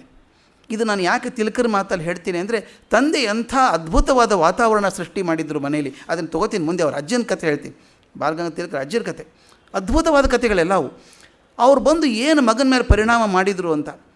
ಆ ಸಣ್ಣ ವಯಸ್ಸಲ್ಲಿ ನಾವು ಏನು ಇಂಪ್ರೆಷನ್ ಹಾಕ್ತೀವೋ ಅದು ಕೊನೆವರೆಗೂ ಉಳ್ಕೊಂಡ್ಬಿಡುತ್ತೆ, ಬಿಡೋದೇ ಇಲ್ಲ ಅದು. ಆಗ ಹಾಕದೆ ಹೋದರೆ ಮುಂದೆ ಏನಾದರೂ ಬರಲ್ಲ ಅದು. ನಮ್ಮ ತಾಯಿ ಹೇಳ್ತಿರ್ತಾಳೆ, ಆಕೆ ಭಗವದ್ಗೀತೆ ಪೂರ್ತಿ ಬಾಯಿಗೆ ಬರ್ತಿತ್ತು. ಯಾವಾಗ ಕಲ್ತದ್ದು? ನಡುವೆ ಕಲ್ತದ್ದು. 50 ವರ್ಷದ ಮೇಲೆ ದಿನ ಹೋಗಿ ಬಾಯಿಪಾಠ ಮಾಡ್ತಿದ್ದು, 18 ಅಧ್ಯಾಯಕ್ಕೆ ಬಾಯಿಗೆ ಬರ್ತಿತ್ತು. ಈಗ ಬಾಯಿಗೆ ಬರೋಲ್ಲ ಶ್ಲೋಕ ಅಂತಾಳೆ. ಆದರೆ ಅದೇ ತಾನು ಪುಟ್ಟ ಮಗುವಾಗಿದ್ದ ಕಲಿತ ಶ್ಲೋಕ ಒಂದೂ ಮರ್ತಿಲ್ಲ ಆಕೆಗಿನ್ನ. ಅಷ್ಟೇ ಅರ್ಥ ಅದು. ನಾವು ಬಾಲ್ಯದಲ್ಲಿ ಏನು ಹಾಕ್ತೇವೋ ಅದು ಉಳ್ಕೊಳ್ಳುತ್ತೆ. ಅದಕ್ಕೆ ನಾವು ಮಕ್ಕಳಿಗೆ ಸಂಸ್ಕೃತಿ ಇಲ್ಲ ಅಂತ ಅನ್ನೋದಕ್ಕಿಂತ ಹಾಕೋದು ವಾಸಿ ಆ ವಯಸ್ಸಲ್ಲಿ. ಮನೆಯಲ್ಲಿ ನಾವು ಹಿರಿಯರು ತಪ್ಪಿಕೊಂಡಿದ್ದೀವಿ, ನಾವು ತಪ್ಪಿದ್ದೀವಿ. ಮನೆಯಲ್ಲಿ ವಾತಾವರಣ ಹಾಕಲಿಲ್ಲ, ಹಾಕಿದರೆ ಬಂದಿರೋದು. ತಿಲಕರದಂಥ ಅದ್ಭುತ ಎಕ್ಸಾಂಪಲ್ ಅಂತಂದರೆ 10 ವರ್ಷ ಆಗೋದ್ರೊಳಗೆ ವೇದಗಳ ಶ್ಲೋಕ ಬರ್ತಿತ್ತು ಬಾಯಿಗೆ ಬಾಲಗಂಗಾಧರ ಬಾಳನಿಗೆ. ಸ್ತೋತ್ರ ಪಾಠ ಆಗಿರಬೇಕು. ಕಾಳಿದಾಸ, ಭವಭೂತಿ, ದಂಡಿ, ಭಾರವಿಯವರ ಕೆಲವು ಪರಿಚಯ ಸ್ಪಷ್ಟ ಆಗಿತ್ತಂತೆ 10 ವರ್ಷದೊತ್ತಿಗೆ. ಎಷ್ಟರ ಮಟ್ಟಿಗೆ ಒಂದು ಪ್ರದರ್ಶನದ ವಸ್ತು ಆಗಿದ್ದರು ಭಾಳ ಅಂತ ಬರೀತಾರೆ. ಯಾರಾದರೂ ಬಂದರೆ ಭಾರವಿ ಹೇಳೋ ಕೆಲವೊಂದು ಶ್ಲೋಕ ಟಕ ಟಕ ಟಕ ಭಾರವಿ ಹೇಳಬೇಕು, ದಂಡಿ ಹೇಳಬೇಕು. 10 ವರ್ಷ ಹುಡುಗನಿಗೆ ಕಾಳಿದಾಸ, ಭವಭೂತಿ ಬಾಯಲ್ಲಿ ಹೇಳಬೇಕು ಹುಡುಗ. ಅದೊಂಥರ ಮಂದಿಗೆ ಆಶ್ಚರ್ಯ ಅನಿಸೋದು, ಏನು ಪುಟ್ಟ ಮಗು ಹಿಂಗೆ ಹೇಳ್ತಾನಲ್ಲ ಅಂತ. ಆ ಹುಡುಗನಿಗೊಂದು ರಿವಾರ್ಡ್ ಹೇಗಿದೆ ನೋಡಿ. ಕೆಲವು ಮನೇಲಿ ಗಮನಿಸಿ ನೋಡಿ, ಕೆಲವರು ಮಾಡ್ತಿರ್ತಾರೆ. ಮಗು ಬಂದ ನೋಡಿ ಹೇಳೋ ಅವನಿಗೆ ಅಂದಾಗ ಆ ಹುಡುಗನಿಗೆ ಉತ್ತೇಜನ ಸಿಗುತ್ತೆ. ಯಾರಾದರೂ ಬಂದ ನಾನು ಕೇಳ್ತಾರೆ ಅಂತ ಇನ್ನೂ ಚೆನ್ನಾಗಿ ಓದ್ತಾನು. ನನ್ನ ಸ್ನೇಹಿತ ಒಬ್ಬ ವಿಚಿತ್ರ ಮಾಡ್ತಿದ್ದ. ಪುಟ್ಟ ಹುಡುಗ ಅವನ ಮನೇಲಿ 1.5-2 ವರ್ಷ ಇರಬೇಕು. ಯಾರೋ ದೊಡ್ಡವ್ರ ಮನೆಗೆ ಬಂದ ತಕ್ಷಣ ಬಾರೋ ಇಲ್ಲಿ ಅಂತ ಕರೆಯೋದವನ್ನ. ಕರೆದ್ಬಿಟ್ಟು ಎಲ್ಲರಿಗೆ ಕೇಳಿಸೋ ಹಾಗೆ, ಅಂದರೆ ಮಗನ ತೋರಿಸ್ಬೇಕಲ್ಲ ದೊಡ್ಡವನು ಅಂಥೇಳಿ. ನೋಡೋ 1999 1995 ಕಳೆದ್ರೆ ಎಷ್ಟು? ಆ ಪುಟ್ಟ ಹುಡುಗ, ಇವ್ರಿಗೆ ಗಾಬರಿ ಕೇಳಿದವ್ರಿಗೆ. ಈ ಹುಡುಗನಿಗೆ ಏನು ಕೇಳ್ತಾನೆ? 1.5 ವರ್ಷ 2 ವರ್ಷ ಈಗ ಮಾತು ಬಂದಿದೆ ಹುಡುಗನಿಗೆ. 1999 1995 ಕಳೆದ್ರೆ ಎಷ್ಟು? ಆ ಹುಡುಗ ಟಕ್ ಅಂತ 4 ಅಂದ್ಬಿಡೋನು. ಕೂತವ್ರಿಗೆ ಆಶ್ಚರ್ಯ, ಏನು ರೀ 4 ಅಂಕಿ ಗುಣ ಮಾಡ್ತಾನೆ ಇವನು, ಲೆಕ್ಕ ಮಾಡ್ತಾನೆ. 3ನೇದು 2ನೇ ಲೆಕ್ಕ ಕೇಳೋದು ಇದೇ ಥರನೇ. 2003ರಲ್ಲಿ 1999 ಕಳೆದ್ರೆ ಎಷ್ಟು? 4. ಉತ್ತರ ಎಷ್ಟೇ ಅವು ಕಲಿಸಿರುತ್ತೆ, 4 2 ಅಂತ ಹೇಳಿದ್ರೆ ಕಲಿಸಿದ್ದಾನೆ. ಅದು ಪ್ರಗತಿಯನ್ನು. ಈ ಥರ ಅವ್ನು ಹುಡುಗನಿಗೆ ಏನಾಗೋದಂದ್ರೆ ಯಾರೇ ಕೇಳಿದ್ರು 4 2 ಇಷ್ಟೇ ಹೇಳೋದು ಅವನು. ಹೇಳ್ಬಿಟ್ಟು ಕಳಿಸ್ಬಿಡು. 3ನೇ ಪ್ರಶ್ನೆಗೆ ಉತ್ತರ ಇಲ್ಲ ಹುಡುಗನಿಗೆ. ಇಲ್ಲಿ ಹಾಗಲ್ಲ, ಯಾರಾದರೂ ಬಂದವರು ಬೇಕಾದ ಪ್ರಶ್ನೆ ಕೇಳ್ಬೋದು ಹುಡುಗನಿಗೆ. ಕಾಳಿದಾಸ ಹೇಳು ತಕ್ಷಣ ಹೇಳ್ಬಿಡ್ಬೇಕು ಹುಡುಗ. 10 ವರ್ಷಕ್ಕೆ ಅಸಾಮಾನ್ಯ ಪ್ರತಿಭೆಯನ್ನು ಪಡೆದಂಥ ಹುಡುಗ ನೋಡಿ. ಆದರೆ ತಂದೆಗೆ ಅನಿಸಿತ್ತಂತೆ, ಇದೆಲ್ಲ ಕಲಿಸಿದ್ದೀನಿ, ಬಾಣನ ಸಾಹಿತ್ಯ ಬೇಡ ಅಂದ್ಕೊಂಡಿದ್ರಂತೆ. ಬಾಣ ಕ್ಲಿಷ್ಟ. ಬಾಣನ ಕಾದಂಬರಿ ಆಗಲಿ, ಹರ್ಷಚರಿತೆ ಆಗಲಿ, ಅಲ್ಲಿ ಬರುವಂಥ ಉದ್ದುದ್ದು ಸಾಲು, ಆ ಸಮಾಸಗಳ ಪದಗಳನ್ನು ಬಿಡಿಸಿ ಹೇಳೋದು ಭಾಳ ಕಷ್ಟ. 10 ವರ್ಷ ಹುಡುಗನ ತುಂಬ ಜಾಸ್ತಿ ಆಯ್ತಿದ್ದು, ಬೇಡ ಅಂತ ಬಿಟ್ಟಿದ್ರಂತೆ. ಒಂದು ದಿವಸ ಅಪ್ಪ ಮನೆಯಲ್ಲಿ ಕೂತ್ಕೊಂಡು ಓದ್ತಾ ಇದ್ದಾರೆ, ಬಾಣನ ಕಾದಂಬರಿ ಓದ್ತಾ ಇದ್ದಾರೆ. ಅಲ್ಲಿರುವಂಥ ಸಮಾಸವನ್ನು ಬಿಡಿಸಿ ಪದ ಓದ್ತಿದ್ದಾರೆ. ಈ ಪುಟ್ಟ ಹುಡುಗ ಬಂದ, 10 ವರ್ಷ ಹುಡುಗ. ಅಪ್ಪ ನನಗೆ ಪುಸ್ತಕ ಕೊಡು ಅಂತ ಕೇಳ್ದ. ಬೇಡಪ್ಪ, ನಿನ್ನ ಶಕ್ತಿಗೆ ಮೀರಿದ್ದಿದ್ದು, ನಿನಗೆ ಆಗೋಲ್ಲ, ದೊಡ್ಡವನಾಗ ಆಮೇಲೆ ಕಲಿಸ್ತೀನಿ ನಿನಗೆ ನಾನೇ ಅಂದ್ರಂತೆ. ಇಲ್ಲ ನಾನು ಕೊಡು, ಓದ್ತೀನಿ ಅಂದ. ಅವನು ಇಲ್ಲ ಅನ್ಬಾರ್ದಲ್ಲ, ಬೇಜಾರಾಗತ್ತೆ ಹುಡುಗನಿಗೆ ಅಂತ. ಅವ್ರು ಅಪ್ಪ ಏನು ಮಾಡಿದರು, ಒಂದು ಕಂಡೀಷನ್, ಈ ಪುಸ್ತಕ ಕೊಡ್ತೇನೆ, ಮೊದಲು ನಿನಗೊಂದು ಗಣಿತ ಕೊಡ್ತೇನೆ, ಲೆಕ್ಕ ಕೊಡ್ತೇನೆ. ಆ ಲೆಕ್ಕವನ್ನು ಸಮಸ್ಯೆಯನ್ನು ಬಗೆಹರಿಸಿದೆ ಅಂತಂದರೆ ನಿನಗೆ ಪುಸ್ತಕ ಕೊಡ್ತೇನೆ ಓದಲಿಕ್ಕೆ ಅಂದರು. ಗಣಿತ ಕಲಿಸಿದಾರಲ್ಲ ಅಪ್ಪ ಹೇಳ್ತಾರೆ, ಏನು ಮಾಡಿದೆ ಅಂತ ಹೇಳ್ತಾರೆ. ಈ 10 ವರ್ಷ ಹುಡುಗನಿಗೆ 16 ವಯಸ್ಸಿನ ಹುಡುಗ ಮಾಡ್ಬೋದಾದಂಥ ಒಂದು ಕ್ಲಿಷ್ಟವಾದ ಸಮಸ್ಯೆಯನ್ನು ಕೊಟ್ಟರು, ಗಣಿತ ಸಮಸ್ಯೆಯನ್ನು ಕೊಟ್ಟರು. ಇದನ್ನು ಬಿಡಿಸ್ಕೊಂಬ ಅಂತ. ಹುಡುಗ ಜಗಳಾಡಲಿಲ್ಲ. ಸಾಮಾನ್ಯ ಹುಡುಗರು ಏನು ಮಾಡ್ತಾರೆ, ಗಣಿತ ಬೇಡ ನನಗೆ, ಆ ಪುಸ್ತಕ ಕೊಡು ಅಂತ ಹಠ ಹಿಡಿದು, ರಚ್ಚೆ ಹಿಡಿದು ಅಳೋದು, ಕೊಡಲಿಲ್ಲ ಅಂದರೆ ಏನೂ ಬೇಡ ಬಿಡು, ಹೊರಗೆ ಹೋಗೋದು. ಈ ಹುಡುಗ ಹಂಗೆ ಮಾಡಲಿಲ್ಲ, ಗಣಿತ ಕೊಟ್ಟು ತೊಗೊಂಡು ಹೋದ. ಔಡ್ ಗಚ್ಚಿ ಕೂತ್ಕೊಂಡ ಮೂಲೆಗೆ, ಅರ್ಥ ಆಗಲಿಲ್ಲ, ಬಿಡಲಿಲ್ಲ. ನೋಡಿ, ಊಟ ಮಾಡಲಿಲ್ಲ, 2 ಗಂಟೆ ಕೂತಿದ್ದಾನಂತೆ ಸಮಯ ಇಟ್ಕೊಳೋದು, ಪ್ರಾಬ್ಲಮ್ ಇಟ್ಕೊಂಡು 2 ತಾಸು ಏಕಾಗ್ರ ಚಿತ್ತಿದ್ದ, ಕುಡಿದು ಸಾಲ್ವ್ ಮಾಡಿಬಿಟ್ಟ ಪ್ರಾಬ್ಲಮ್. ಅದನ್ನು ಗಣಿತ ಬಿಡಿಸ್ಕೊಂಡು ಅಪ್ಪನಿಗೆ ಕೊಟ್ಟಂತೆ. ಅಪ್ಪ ಅಂದರು, ಹೆಂಗೆ ಬಂತು ನಿನಗೆ ಅಂತ. ಅದರಲ್ಲೇನು ದೊಡ್ಡದು ಅಂದ ಅವನು, ಎಲ್ಲ ಬಿಡಿಸಿ ತೋರಿಸ್ದ. ಅಂದ್ರೆ ಅಪ್ಪ ಕಲಿಸಿದ್ದನ್ನು ದಾಟಿ ಮುಂದೆ ಹೋಗಿದ್ದಾನೆ ಅವನು. ಅದಾದಮೇಲೆ ಅಪ್ಪನ ಬೇರೆ ಗತಿ ಇಲ್ಲ, ಬಾಣನ ಕಾದಂಬರಿ ಕೊಟ್ಟರು. ಆ ಹುಡುಗ ಏನು ತಿಳ್ಕೊತಾನೆ ಪಾಪ, ಆಗೋಲ್ಲ ಅವನಿಗೆ ಅಂತ ಬಿಟ್ಟರು. 4-5 ದಿವಸ ಆಗಿರಬೇಕು. ಆ ಹುಡುಗ ಪುಸ್ತಕ ಹಿಡ್ಕೊಂಡು ಜೋರಾಗಿ ಓದ್ತಿದ್ದಾನೆ. ನೋಡಿ, ಆ ಪದ ವಿಭಜನೆಯನ್ನು ಮಾಡಿ ಓದ್ತಾ ಇದ್ದಾನೆ. ಆ ಕ್ಲಿಷ್ಟವಾದ ಸಾಲುಗಳನ್ನು ಪದ ವಿಭಜನೆ ಮಾಡಿ ಕರೆಕ್ಟಾಗಿ ಓದ್ತಿರ್ಬೇಕಾದ್ರೆ ಅಪ್ಪ ಹೇಳಿದ್ರಂತೆ, ನನಗೆ ಎಷ್ಟೋ ವ್ಯಾಕರಣದ ಸಮಸ್ಯೆಗಳಿತ್ತು, ಅದು ಸಾಲ್ವ್ ಆಯಿತು ಅವನು ಓದಬೇಕಾದ್ರೆ ಅಂತ. ಇದೆಲ್ಲ 10 ವರ್ಷಕ್ಕೆ ಹೆಂಗಾಗತ್ತೆ? ನನಗೆ ಎಷ್ಟೋ ಸಲ ಆಶ್ಚರ್ಯ ಅನಿಸುತ್ತೆ. ಪ್ರಾಡಿಜೀಸ್ ಅಂತ ಕರಿತೀವಿ ಅವ್ರನ್ನೆಲ್ಲ. ಆದರೆ ಒಂದು ದಯವಿಟ್ಟು ಗಮನಿಸಬೇಕಾದಿದ್ದನ್ನು, ತಾವೆಲ್ಲ ಹಿರಿಯರಿದ್ದೀರಿ. ನಾವೀಗ ಟಿ ವಿಯಲ್ಲಿ ನೋಡ್ತಾ ಇರ್ತೀವಿ, 5 ವರ್ಷದ ಮಗು ಬಂದು ಹಾಡುತ್ತೆ, 6 ವರ್ಷದ ಮಕ್ಕಳು ಬಂದು ಹಾಡ್ತವೆ. ಏನು ಚಂದ ಹಾಡ್ತಾರಪ್ಪ, ಈ ವಯಸ್ಸಿಗೆ ಎಷ್ಟು ಹಾಡ್ತಿರ್ಬೇಕಾದ್ರೆ ಮುಂದೆ 20 ವರ್ಷಕ್ಕೆ ಏನಾದರೂ ಅಂತ ಅಂದಿರ್ತೀವಿ. ಆದರೆ ದಯವಿಟ್ಟು ಗಮನಿಸಿ, ನಾವು ಹುಡುಗರಾಗಿದ್ದರಿಂದ ನೋಡ್ತಾ ಇದ್ದೀವಿ ಪ್ರಾಡಿಜಿನ, ಎಷ್ಟು ಜನ ದೊಡ್ಡವರಾಗಿದ್ದಾರೆ ಅಂತ. ಬರೀ ಸಸಿ ಹಾಕೋದು ಒಂದೇ ಅಲ್ಲ, ಸಸಿ ಬೆಳೆಸೋ ಜವಾಬ್ದಾರಿ ಭಾಳ ದೊಡ್ಡದು. ಪ್ರಾಡಿಜಿ ಅಂತ ಇರೋದು ಬೇರೆ, ಆ ಪ್ರಾಡಿಜಿ ಕ್ವಾಲಿಟಿಯನ್ನು ಉಳಿಸ್ಕೋಬೇಕಲ್ಲ. 20 ವರ್ಷ ಸಮಾಜಕ್ಕೆ ಪ್ರಯೋಜನ ಆಗಬೇಕಾದ್ರೆ ಆ ಶಕ್ತಿಯನ್ನು ಬೆಳೆಸಿ ಅದನ್ನು ಫೋಕಸ್ ಮಾಡಬೇಕು, ಬೆಳೆಸಬೇಕಾಗ್ತದೆ. ಅದನ್ನು ತಂದೆ ಎಷ್ಟು ಸಮರ್ಥವಾಗಿ ಮಾಡ್ತಾರೆ ಅಂತ ಹೇಳಬೇಕಿಲ್ಲ. ಆ ಹುಡುಗನಿಗೆ ಆ ಬಾಣ ಕಾದಂಬರಿಯನ್ನು ಕೊಟ್ಟು ಇದನ್ನು ಓದು ಅಂತ ಪಕ್ಕದಲ್ಲಿ ಕೂತು ಅವ್ರು ಹೇಳಿದ್ರಂತೆ. ಆ ಹುಡುಗ ಎಷ್ಟು ಚೆನ್ನಾಗಿ ಬಿಡಿಸಿ ಓದ್ತಾ ಇದ್ದ ಅಂದರೆ, ಸಮಾಸಗಳನ್ನು ವಿಭಜನೆ ಮಾಡಿ ಓದ್ತಾ ಇದ್ದ ಅಂದರೆ, ನನಗೆ ವ್ಯಾಕರಣದ ಸಮಸ್ಯೆಗಳು ಪರಿಹಾರ ಆಗೋಯ್ತು ಅಂತ ಅಪ್ಪ ಹೇಳ್ತಾರೆ. ಅಷ್ಟರ ಮಟ್ಟಿಗೆ 10 ವಯಸ್ಸಿಗೆ ಬರ್ತದೆ. ಅಂದರೆ ಮಕ್ಕಳಿಗೆ ಅಸಾಮಾನ್ಯ ಬುದ್ಧಿಶಕ್ತಿ ಇದೆ. ನಾವು ಚಾಲೆಂಜ್ ಕೊಟ್ಟರೆ ಮಕ್ಕಳು ಮಾಡ್ತಾರೆ. ನಾವೇನು ಮಾಡ್ತೀವಿ ಅಂದರೆ ಮಕ್ಕಳಿಗೆ ಚಾಲೆಂಜ್ ಕೊಡಲ್ಲ. ಅಯ್ಯೋ ಬೇಡ ಪುಟ್ಟ, ನೀ ಮಾಡಬೇಡಪ್ಪ, ನಾ ಮಾಡ್ತೀನಿ. ಅವ್ರಿಗೆ ಏನು ಮಾಡೋಕ್ಕೆ ಬಿಡಲ್ಲ. ನಾವೇ ಮಾಡಿ ನಮಗೆ ವಯಸ್ಸಾಯಿತು ಹೊರತಾಗಿ ಹುಡುಗರಿಗೆ ಅನುಭವ ಆಗೋಲ್ಲ. ಹಾಗೆ ಅಪ್ಪನ ಎಷ್ಟು ಚೆನ್ನಾಗಿ ಮಾಡಿದರು ಅಂದರೆ, ಆ ಮಾಡಲಿ ಹುಡುಗ. 10 ವರ್ಷ ಹುಡುಗನಿಗೆ 16 ವರ್ಷ ಹುಡುಗ ಮಾಡ್ಬೋಂಥ ಗಣಿತ ಲೆಕ್ಕ ಕೊಟ್ಟಾಗ ಅಪ್ಪ ಏನು ಅಂದ್ಕೊಂಡಿದ್ರು? ಸಾಧ್ಯ ಇಲ್ಲ ಅಂದ್ಕೊಂಡಿದ್ರು. ಆದರೆ ಮಗ ತೋರಿಸಿದ, ನನಗೆ ನೀನು ಬೇಸ್ ಹಾಕಿ ಕೊಟ್ಟಿದ್ದೀಯಾ, ಫೌಂಡೇಶನ್ ಹಾಕಿ ಕೊಟ್ಟಿದ್ದೀಯಾ, ಅದು ಮೇಲೆ ಸಾಲ್ವ್ ಮಾಡ್ತೀನಿ ಅಂತ ಮಾಡಿದ ಅವನು. ಅದನ್ನು ಅಪ್ಪ ಹೇಳ್ತಾರೆ. ಆ ಹುಡುಗನಿಗೆ ಒಂದು ಅಪ್ಪ ಕೊಟ್ಟಂಥ ಒಂದು ದೊಡ್ಡ ಗುಣ ಅಂದರೆ ಧೈರ್ಯ. ನೀನು ಹೆದರಬೇಡಪ್ಪ, ನೀನು ಸರಿ ಅನಿಸಿದರೆ ಮುನ್ನುಗ್ಗು, ಯಾರೇನಂತಾರೆ ಚಿಂತೆ ಮಾಡಬೇಡ. ಇದನ್ನು ನಾವು ಮಕ್ಕಳಿಗೆ ಕಲಿಸ್ಬೇಕಾಯ್ತು. ಧೈರ್ಯ, ಯಾರ ಬಗ್ಗೆ ನೀನು ಸರಿಯಾಗಿರು, ನೀನು ಪ್ರಾಮಾಣಿಕವಾಗಿದ್ದರೆ ಯಾರಿಗೂ ಹೆದರಬೇಕಾಗಿಲ್ಲ. ಸ್ವಾತಂತ್ರ್ಯ ನಿನಗಿರಬೇಕು. ಈ ಮುಂದೆ ಸ್ವರಾಜ್ಯ ನನ್ನ ಜನ್ಮಸಿದ್ಧ ಹಕ್ಕು ಅಂತ ಹೇಳಬೇಕಾದ್ರೆ ಇದರ ಬೀಜ ಇಲ್ಲಿದೆ. ಸ್ವಾತಂತ್ರ್ಯವನ್ನು ತಂದೆ ಕೊಟ್ಟು ನೀನು ಬೇಕಾದ ಮಾಡೋ, ಅದರ ಪ್ರಾಮಾಣಿಕವಾಗಿರು, ಯಾರಿಗೂ ಹೆದರೋ ಕಾರಣ ಇಲ್ಲ ಅಂತ ಕಲಿಸಿದ್ರಂತೆ. ಯಾರು ದಾಕ್ಷಿಣ್ಯಕ್ಕೂ ಇರೋ ಮನುಷ್ಯ ಅಲ್ಲ ಬಾಲ, ಸ್ವಾತಂತ್ರ್ಯ ಪ್ರಿಯ, ಯಾರೋ ಬಿಗಿ ಹಾಕಿದರೆ ಕೇಳೋವಂಥವಲ್ಲ. ಇದನ್ನು ತೋರಿಸುವಂಥ ಒಂದು ಘಟನೆ, ತುಂಬ ಚೆನ್ನಾಗಿರೋ ಘಟನೆ ಆಯಿತು ಸ್ಕೂಲಲ್ಲಿದ್ದಾಗ. ರತ್ನಗಿರಿ ಸ್ಕೂಲಲ್ಲಿ ಶಾಲೆಗೆ ಹೋಗಿದ್ದಾನೆ ಭಾಳ. ಆವಾಗ ಈ ಕಡಲೆಕಾಯಿ ಬರೋ ದಿವಸ ಮಕ್ಕಳೆಲ್ಲ ಜೇಬು ತುಂಬ ಕಡಲೆಕಾಯಿ ತುಂಬ್ಕೊಂಡು ಹೋಗೋದು. ಮಕ್ಕಳಿಗೆ ಬಿಡ್ತಾರೆ, ತುಂಬ್ಕೊಂಡು ಹೋಗೋದು, ಶಾಲೆ ಬ್ಯಾಗಲ್ಲಿ ಹಾಕ್ಕೊಂಡು ಹೋಗೋದು ಎಲ್ಲ ಆಯಿತು. 2-3 ಪೀರಿಯಡ್ ಆದಮೇಲೆ ನಡುವೆ ಒಂದು ವಿರಾಮ ಬರ್ತದಲ್ಲ, ಮೇಷ್ಟೆಲ್ಲ ಹೊರಗಡೆ ಹೋದರು. ಹುಡುಗರು ಸಂಭ್ರಮದಿಂದ ಅಲ್ಲಿ ಹೊರಗೂ ಮಾರ್ತಿದ್ರು ಕಡಲೆಕಾಯಿ ತೊಗೊಂಬಂದರು. ಎಲ್ಲ ಒಡೆದು ಎಷ್ಟು ತಿಂದರು. ಸಿಪ್ಪೆ ಇಟ್ಕೊಳಕ್ಕಾಗತ್ತಾ? ಸಿಪ್ಪೆ ಎಲ್ಲ ಚೆಲ್ಬಿಟ್ಟು. ಮಕ್ಕಳು ತಾನೆ, ಇಲ್ಲ 4ನೇ ಕ್ಲಾಸು 5ನೇ ಕ್ಲಾಸ್, ಅದು ಇಲ್ಲ, ಕಡಿಮೆನೇ ಇರಬೇಕಿನ್ನು. ಎಲ್ಲ ಚೆಲ್ಲೋಗಿದೆ, ಕ್ಲಾಸಲ್ಲೆಲ್ಲ ಸಿಪ್ಪೆ ಎಲ್ಲ ಚೆಲ್ಲೋಗಿದೆ, ಕಸ ಆಗಿಬಿಟ್ಟಿದೆ. ಮುಗಿದ್ಮೇಲೆ ಆ ಕ್ಲಾಸಿನ ಮೇಸ್ಟ್ರು ಬಂದುಬಿಟ್ಟು ನೋಡಿದರು, ತುಂಬ ಕಸ ಆಗಿಬಿಟ್ಟಿದೆ. ಏನರು ಬುದ್ಧಿ ಇಲ್ಲ ನಿಮಗೆ? ಕಸ ಹಾಕಿಬಿಟ್ಟಿದ್ದೀರಿ ಶಾಲೆಯಲ್ಲಿ, ಎಲ್ಲರೂ ಕಸ ಗುಡಿಸ್ರಿ, ಮೊದಲು ಎಲ್ಲ ಸಿಪ್ಪೆ ಆರಿಸ್ಬಿಟ್ಟು ಹೊರಗಡೆ ಹಾಕಿಬಂದು ಕಸ ಗುಡಿಸ್ರಿ ಅಂತ ಹೇಳಿದರು. ಹುಡುಗರು ನಿಂತ್ಕೊಂಡಿದ್ರು. ಮೇಸ್ಟ್ರು ಇವ್ನು ಹೆಂಗೆ ಒಪ್ಪಿಸ್ಬೇಕು ಅಂತ ಗೊತ್ತು. ತಮ್ಮ ಆಯುಧ ತೆಗೆದ್ರು, ಬೆತ್ತ. 5 ನಿಮಿಷದಲ್ಲಿ ಕಸ ಗುಡಿಸ್ದೆ ಹೋದರೆ ಎಲ್ಲರೂ ಚರ್ಮ ಸೋಲ್ದು ಬಿಡ್ತೇನೆ ಅಂತ ಮೇಷ್ಟ್ರು ಹೇಳಿದರು. ಹುಡುಗರು ಹೆದರ್ಕೊಂಡು ಆ ಸಿಪ್ಪೆ ಎಲ್ಲ ಆರಿಸೋಕೆ ಶುರು ಮಾಡಿದರು. ಭಾಳ ಹೇಳಲೇ ಇಲ್ಲ, ಕುರ್ಚಿ ಬಿಟ್ಟು ಹೇಳಲೇ ಇಲ್ಲ. ನಿನಗೆ ಹೇಳಿದ ಅರ್ಥ ಆಗಲಿಲ್ಲನೋ?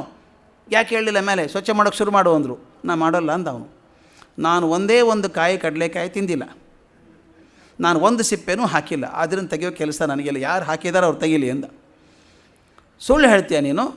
ಸಿಪ್ಪೆ ಹಾಕಿಬಿಟ್ಟು ಹಾಕಿಲ್ಲ ಅಂತೀಯಾ ಅಂತ ಬೆತ್ತ ಹೊಡೆಯೋಕ್ಕೆ ಹೋದ್ರಂತೆ. ಹೊಡೆಯೋಕೆ ಹೋದ ತಕ್ಷಣ ಮೇಷ್ಟ್ರೆ ಹೊಡಿಬೇಡಿ ನನಗೆ, ನಾನು ಸುಳ್ಳು ಹೇಳೋನಲ್ಲ, ನಾನು ಸಿಪ್ಪೆ ಹಾಕಿಲ್ಲ, ನೀವು ಬೇಜಾರಾದರೆ ಸಾಕು ಅಂದ ಬ್ಯಾಗ್ ಹಿಡ್ಕೊಂಡು ಮನೆಗೆ ಹೋಗ್ಬಿಟ್ಟು ಶಾಲೆ ಬಿಟ್ಟು ಮನೆಗೆ ಹೋದರು. ಮೇಷ್ಟ್ರಿಗೆ ಸಿಟ್ಟು, ಏನು ರೀ ಇಷ್ಟು ಉದ್ದಟ? ಸಾಮಾನ್ಯ ನಮ್ಮ ಮೇಷ್ಟ್ರು ಏನು ಮಾಡ್ತೀವಿ, ಉದ್ದಟ ಹುಡುಗ ಇವನು, ಏನು ಶಿಕ್ಷಕರಿಗೆ ವಾಪಸ್ ಮಾತಾಡ್ತಾನಲ್ಲ, ಹೀಗೆ ಮಾತಾಡ್ತಾನೆ. ಅಪ್ಪನೇ ಹೇಳಕ್ಕೆ ಕಳಿಸಿದ್ರಂತೆ. ಅಪ್ಪ ಮರು ದಿವಸ ಹೋದರು. ಅವರು ಮೇಷ್ಟ್ರಲ್ವ, ಹೋಗಿ ಕೂತರು. ಏನು ನಿಮ್ಮ ಹುಡುಗ ನೋಡಿ ಹೇಗೆ ಉದ್ದಟ ತಂದಿದ್ದು ಮಾತಾಡ್ತಾನೆ, ಸಿಪ್ಪೆ ತೆಗೆದು ಕಸ ಗುಡಿಸು ಅಂದರೆ ಗುಡಿಸ್ಲಿಲ್ಲ. ನಾನು ಹೇಳಿದ್ರು ಕೇಳಿಲ್ಲ, ಬ್ಯಾಗ್ ಹಿಡ್ಕೊಂಡು ಮನೆಗೆ ಹೋದ ಅಂತ.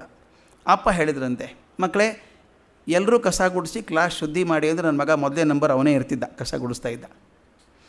ನೀನು ತಿಂದಿದೆಯಾ ಹಾಕು ಅಂತ ಅವ್ನಿಗೆ ಹೇಳಿದಿರಿ, ಅವ್ನು ತಿಂದಿಲ್ಲ.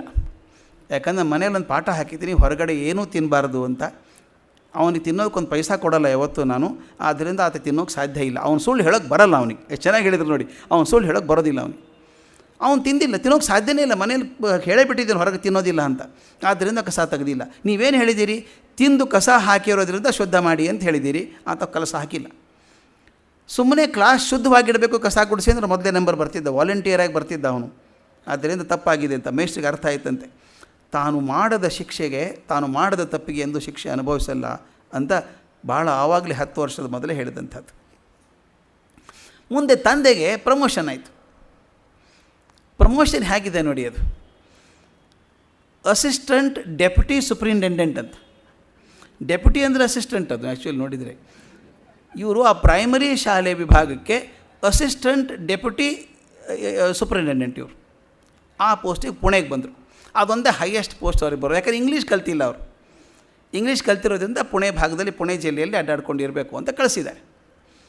ಬಂದಾಗ ಮಕ್ಕಳು ಕರ್ಕೊಂಬಂದ್ರಲ್ಲ, ಬಂದು ಶಾಲೆಗೆ ಎಲ್ಲಿ ಹಾಕಬೇಕು ಇದನ್ನು ಗಮನಿಸಿ. ಯಾಕಂದರೆ ಭಾಳ ಚಿಂತೆಗೆ ಹಚ್ಚಿತ್ತೆ ನಾನು ಓದ್ದಾಗಿದ್ದೆಲ್ಲ ಪುಸ್ತಕ.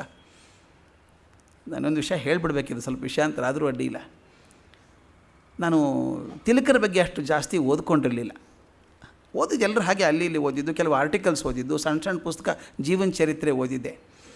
ಆದರೆ ಗೋಖಲೆ ಇನ್ಸ್ಟಿಟ್ಯೂಟಲ್ಲಿ ಮಾತಾಡಬೇಕಾದ್ರೆ ಸ್ವಲ್ಪ ಚೆನ್ನಾಗಿ ಓದ್ಕೋಬೇಕು ಅಂತ ಹೇಳಿ ಪುಸ್ತಕ ಅಂಗಡಿಗೆ ಹೋದೆ. ಇದು ಆದದ ಘಟನೆ. ಒಂದು ದೊಡ್ಡ ಪುಸ್ತಕ ಅಂಗಡಿ, ಹೆಸರು ಹೇಳೋದು ಬೇಕಾಗಿಲ್ಲ, ಒಂದು ಕಡೆ ಹೋಗಿ ಬ್ರ್ಯಾಂಚ್ ಇದೆ ಇದು ಭಾಷ್ಯಂ ಸರ್ಕಲ್ ಹತ್ರ. ಹೋಗಿ ಹುಡುಕಾಡಿದರೆ ತಿಲಕರ ಬಗ್ಗೆ ಯಾವುದಾದ್ರು ಪುಸ್ತಕ ಇದೆಯಾ ಅಂತ ಹುಡುಕಾಡಿದ್ರು. ತಿಲಕರ ಬಗ್ಗೆ ಯಾವ ಪುಸ್ತಕನೂ ಇಲ್ಲ ಸರ್. ಅಲ್ಲಿ ಮೇನ್ ಸ್ಟೋರ್ಸಲ್ಲಿ ಸಿಗ್ಬೋದು ನಿಮಗೆ ಎಂದರು. ಮೇನ್ ಸ್ಟೋರ್ಸಿಗೆ ಹೋದೆ. ಸ್ಟೋರ್ಸ್ಗೆ ಹೋಗಿ ತಿಲಕರ ಬಗ್ಗೆ ಎಷ್ಟೆಷ್ಟು ಪುಸ್ತಕ ಇದೆ ಎಲ್ಲ ಕೊಡಿ ನನಗೆ ಅಂತ ಹೇಳಿದೆ. ನಿಮಗೆ ಆಶ್ಚರ್ಯ ಆಗ್ಬೋದು ಸ್ವಾಮಿ, 2 ಪುಸ್ತಕ ಇರೋದು, 3ನೇ ಪುಸ್ತಕ ಸಿಗಲಿಲ್ಲ. ಮತ್ತೆಲ್ಲೋ ಬೇರೆ ಕಡೆ ಹೋದೆ, ಅಲ್ಲೊಂದು ಪುಸ್ತಕ ಸಿಕ್ತು. ಆದರೆ ಬೇರೆಯವ್ರ ಬಗ್ಗೆ ಒಂದು ರಾಶಿ ಪುಸ್ತಕ ಇದೆ, ಇದ್ರ ಬಗ್ಗೆ ಪುಸ್ತಕ ಇಲ್ಲ. ಅಂದರೆ ಏನರ್ಥ? ನಮ್ಮ ಹುಡುಗರಿಗೆ ಅದ್ರ ಬಗ್ಗೆ ಹೇಳಿಲ್ಲ ಅಂತ ಆಯ್ತಲ್ಲ. ನಮ್ಮ ಹುಡುಗರಿಗೆ ತಿಲಕರ ಬಗ್ಗೆ ಗೊತ್ತಿರೋ 4 ಪುಸ್ತಕ ಹುಡುಗರು ಕೇಳಿರೋರು, ತಿಲಕರ ಬುಕ್ ಕೊಡಿ ಅಂತ. ತಿಲಕರ ಪುಸ್ತಕ ಕೇಳ್ತಾರೆ ಅಂತ ತಂದು ಇಟ್ಕೋತಾ ಇದ್ರು ಅವರು. ಅವ್ರು ಹೇಳಿದ್ರು ಯಾರೂ ಕೇಳಲ್ಲ ಸರ್ ಪುಸ್ತಕ ಅಂದರು. ಕೊನೆಗೆ ಒಂದು 6-7 ಪುಸ್ತಕ ಸಿಕ್ತು ನನಗೆ. ಅದನ್ನು ಆಧಾರ ಇಟ್ಕೊಂಡು ಹೋದದ್ದು. ಅದು ನೆನಪಾಗುತ್ತೆ ನನಗೆ ಹೋದಾಗ. ತಂದೆ ವಿಚಾರ ಮಾಡಿದ್ರಂತೆ, ನಾನು ಇಂಗ್ಲೀಷ್ ಕಲೀಲಿಲ್ಲ, ನನ್ನ ಕರಿಯರ್ದಲ್ಲಿ ಬೆಳವಣಿಗೆ ಆಗಲಿಲ್ಲ, ಜಾಸ್ತಿ ಮೇಲೆ ಹೋಗಲಿಲ್ಲ, ನನ್ನ ಮಗನಿಗೆ ಅದಾಗಬಾರ್ದು ಅಂತ. ಆಗಿನ ಕಾಲದಲ್ಲಿ ಏನು ನೋಡಿ, ಅವರು ಇದಕ್ಕೆ ಪುಣೆಗೆ ಬಂದಾಗ ಮಗನ ಆಂಗ್ಲೋ ವರ್ನಾಕ್ಯುಲರ್ ಶಾಲೆಗೆ ಸೇರಿಸ್ತಾರೆ. ಮಗ ಇಂಗ್ಲೀಷ್ ಕಲೀಲಿ ಅಂತ ಆಂಗ್ಲೋ ವರ್ನಾಕ್ಯುಲರ್ ಶಾಲೆಯಲ್ಲಿ ಕಲಿಸ್ತಾರೆ. ಸಾಕಷ್ಟು ಜನ ಆಂಗ್ಲ ಶಿಕ್ಷಕರೇ ಇದ್ದರು, ಜಾಸ್ತಿ ಕಲಿಸ್ತಾ ಇದ್ದರು. ಅಲ್ಲೊಂದು ಸಣ್ಣ ಘಟನೆ ಆಗುತ್ತೆ. ತಿಲಕರ ಮನಸ್ಸು ಹೇಗೆ ತಯಾರಾಗಿತ್ತು ಆ ವಯಸ್ಸಿಗೆ ಅಂತಂದರೆ, ಶಾಲೆಗೆ ಹೋದಾಗ ಇತಿಹಾಸ ಪುಸ್ತಕ ಇದೆ, ಮಾರಿಸನ್ ಬರೆದಂಥ ದ ಹಿಸ್ಟ್ರಿ ಆಫ್ ಇಂಡಿಯಾ ಅಂತ ಪುಸ್ತಕ. ಅವ್ನು ಟೆಕ್ಸ್ಟ್ ಬುಕ್ ಆಗಿತ್ತಂತೆ, ಮಾರಿಸನ್ ಬರೆದದ್ದು, ಆ ಬ್ರಿಟಿಷರು ಬರೆದಂಥ ಪುಸ್ತಕ. ಅದನ್ನು ಓದಿದ ಮೇಲೆ ಸಿಟ್ಟು ಬಂತಂತೆ ಇವರಿಗೆ, ತಿಲಕರಿಗೆ ಸಿಟ್ಟು ಬಂದು ಆ ಇತಿಹಾಸದ ಮೇಷ್ಟ್ರ ಜೊತೆ ಜಗಳಾಡ್ತಾರೆ. ಇತಿಹಾಸ ತಪ್ಪು ಬರೆದಿದ್ದಾರೆ, ಅದು ಮಾರಿಸನ್ ಪುಸ್ತಕ ಟೆಕ್ಸ್ಟ್ ಬುಕ್ ಮಾಡಬೇಡಿ. ಆ ಹುಡುಗ ಮೇಷ್ಟ್ರು ಸುಮ್ಮನೆ ಕೂತು ಪಾಠ ಮಾಡ್ತಿದ್ದಾರೆ. ಹುಡುಗ ಜಗಳ ತೆಗೆದದ್ದು, ಇದು ಬ್ರಿಟಿಷರು ತಮ್ಮ ಬುದ್ಧಿವಂತಿಕೆ ತೋರಿಸೋದಕ್ಕೆ ಸಿಖ್ಖರು, ಹಿಂದೂಗಳು, ಮುಸಲ್ಮಾನರ ವಿರುದ್ಧ ಬರೆದಂಥ ಪುಸ್ತಕ ಇದು, ಅದರಿಂದ ಪುಸ್ತಕ ಓದಬಾರ್ದು ಇದನ್ನು ಅಂತ. ನೋಡಿ, ಯಾರು 10 ವರ್ಷ ಹುಡುಗ, 11 ವರ್ಷ ಹುಡುಗ ಪುಣೆಗೆ ಬಂದಾಗ ಹೇಳ್ತಾನೆ, ಇತಿಹಾಸ ತಪ್ಪಾಗಿದೆ, ಯಾರೋ ಬೇರೆ ದೃಷ್ಟಿಯವರು ಇತಿಹಾಸ ಗೊತ್ತಿಲ್ಲದವರು ತಮ್ಮ ಮೂಗಿನ ನೇರಕ್ಕೆ ಬರ್ಕೊಂಡು ಹೋಗಿದ್ದಾರೆ ಇತಿಹಾಸ ಅಂತ. ಈಗಿನ ಹಿಸ್ಟ್ರಿ ಪ್ರೊಫೆಸರ್ ಕೂಡ ಹೇಳಲ್ಲ ಅದನ್ನು, ಒಪ್ಕೊಂಡ್ಬಿಡ್ತೀವಿ ಹೇಳಿದ್ದನ್ನೆಲ್ಲ. ಆ ಮಾರಿಸನ್ನ ಇತಿಹಾಸ ಪುಸ್ತಕ ತಪ್ಪು ಅಂತ ಹುಡುಗ ಶಾಲೆಯಲ್ಲಿದ್ದಾಗ ಹೇಳಿದಂಥ ಪುಸ್ತಕ ಜಗಳಾಟ ಆಡಿ ಕೊನೆಗೆ ಏನು ಮಾಡಿದರು, ಈತ ಹಿಂದೂವಾದಿ ಅಂತ ಒಂದು ತಲೆಪಟ್ಟೆ ಕಟ್ಟಿಬಿಟ್ರು ಇವನಿಗೆ. ಹುಡುಗ ಇದ್ದಾಗಲೇ ಹಿಂದೂವಾದಿ ಇವನು, ಉಳಿದವ್ರನ್ನ ಇಷ್ಟಪಡಲ್ಲ ಅಂತ ಬಂದುಬಿಡ್ತು. ಗಣಿತದ ಕ್ಲಾಸು, ಪಾಪ ಮೇಷ್ಟ್ರು ಪಾಠ ಮಾಡ್ತಿದ್ದಲ್ಲ ಹುಡುಗರಿಗೆ. ಈ ಹುಡುಗ ಕ್ಲಾಸಿಗೆ ಹೋಗೋದಿಲ್ಲ ಅಂದ ಮೇಷ್ಟ್ರ ಕ್ಲಾಸಿಗೆ. ಯಾಕೆ ಅಂದರೆ ಅವ್ರಿಗೆ ಹೇಳೋಕ್ಕೆ ಬರಲ್ಲ ಅಂತ. ತುಂಬ ನಿಧಾನ ಮೇಷ್ಟ್ರು, ಯಾಕಂದರೆ ಅವ್ರು ಲೆಕ್ಕ ಕೊಟ್ಟ ತಕ್ಷಣ ಉತ್ತರ ಮಾಡಿಬಿಡ್ತಿದ್ದ ಹುಡುಗ. ಭಾಳ ಉಳ್ದ ಪಾಪ ಮಾಡಬೇಕಲ್ಲ ಮೇಷ್ಟ್ರು, ಎಲ್ಲರೂ ಗಮನಿಸ್ಬೇಕಲ್ವ. ಆದ್ದರಿಂದ ಈತ ಭಾಳ ಬೇಗ ಮಾಡೋದು, ಮೇಷ್ಟ್ರು ಭಾಳ ನಿಧಾನ ಮಾಡ್ತಾರೆ ಅಂತ ಬೇಜಾರಾಗ್ತಿತ್ತು. ತಂದೆ ಹತ್ರ ಹೇಳ್ಕೊತಿದ್ರಂತೆ. ಅಲ್ಲೊಬ್ಬ ಛತ್ರೆ ಅಂತ ಮೇಷ್ಟ್ರು ಬಂದು, ಬೇಜಾರು ಮಾಡ್ಕೋಬೇಡೋ, ಆ ಮೇಷ್ಟ್ರಿಗೆ ಹೇಳಿದ್ರಂತೆ, ಗಣಿತ ಮೇಷ್ಟ್ರಿಗೆ, ಎಲ್ಲರಿಗೂ 1 ಲೆಕ್ಕ ಕೊಟ್ಟರೆ ಇವ್ನಿಗೆ 5 ಕೊಡಿ. ನೋಡಿ ಹೇಗಿದೆ ಆ ಶಾರ್ಪ್ನೆಸ್ಸು, ಆ ಕಲ್ಕೋಬೇಕು ಅಂತ ತವತವಿಕೆ ಇದೆಯಲ್ಲ, ಕಲಿಬೇಕು ಅಂತ ಹೇಳಿ ಒಂದು ಕೊಟ್ಟರೆ ಸಾಲದು, ಆ ಶಕ್ತಿ ಎಷ್ಟು ದೊಡ್ಡದು ಅಂದರೆ ಬೇಕು ಅನಿಸುತ್ತೆ. ಹೇಳ್ತಿದ್ರಂತೆ ಗಣಿತ ಮೇಸ್ಟ್ರಿಗೆ ಹೋಗಿ ಹೇಳಿದ್ರಂತೆ, ಎಲ್ರಿಗೂ ಒಂದು ಕೊಟ್ಟಂಗೆ ಇವನಿಗೂ ಕೊಡಬೇಡ್ರಿ, 5 ಲೆಕ್ಕ ಕೊಡ್ರಿ, ಇವನು ಮಾಡ್ತಾನೆ.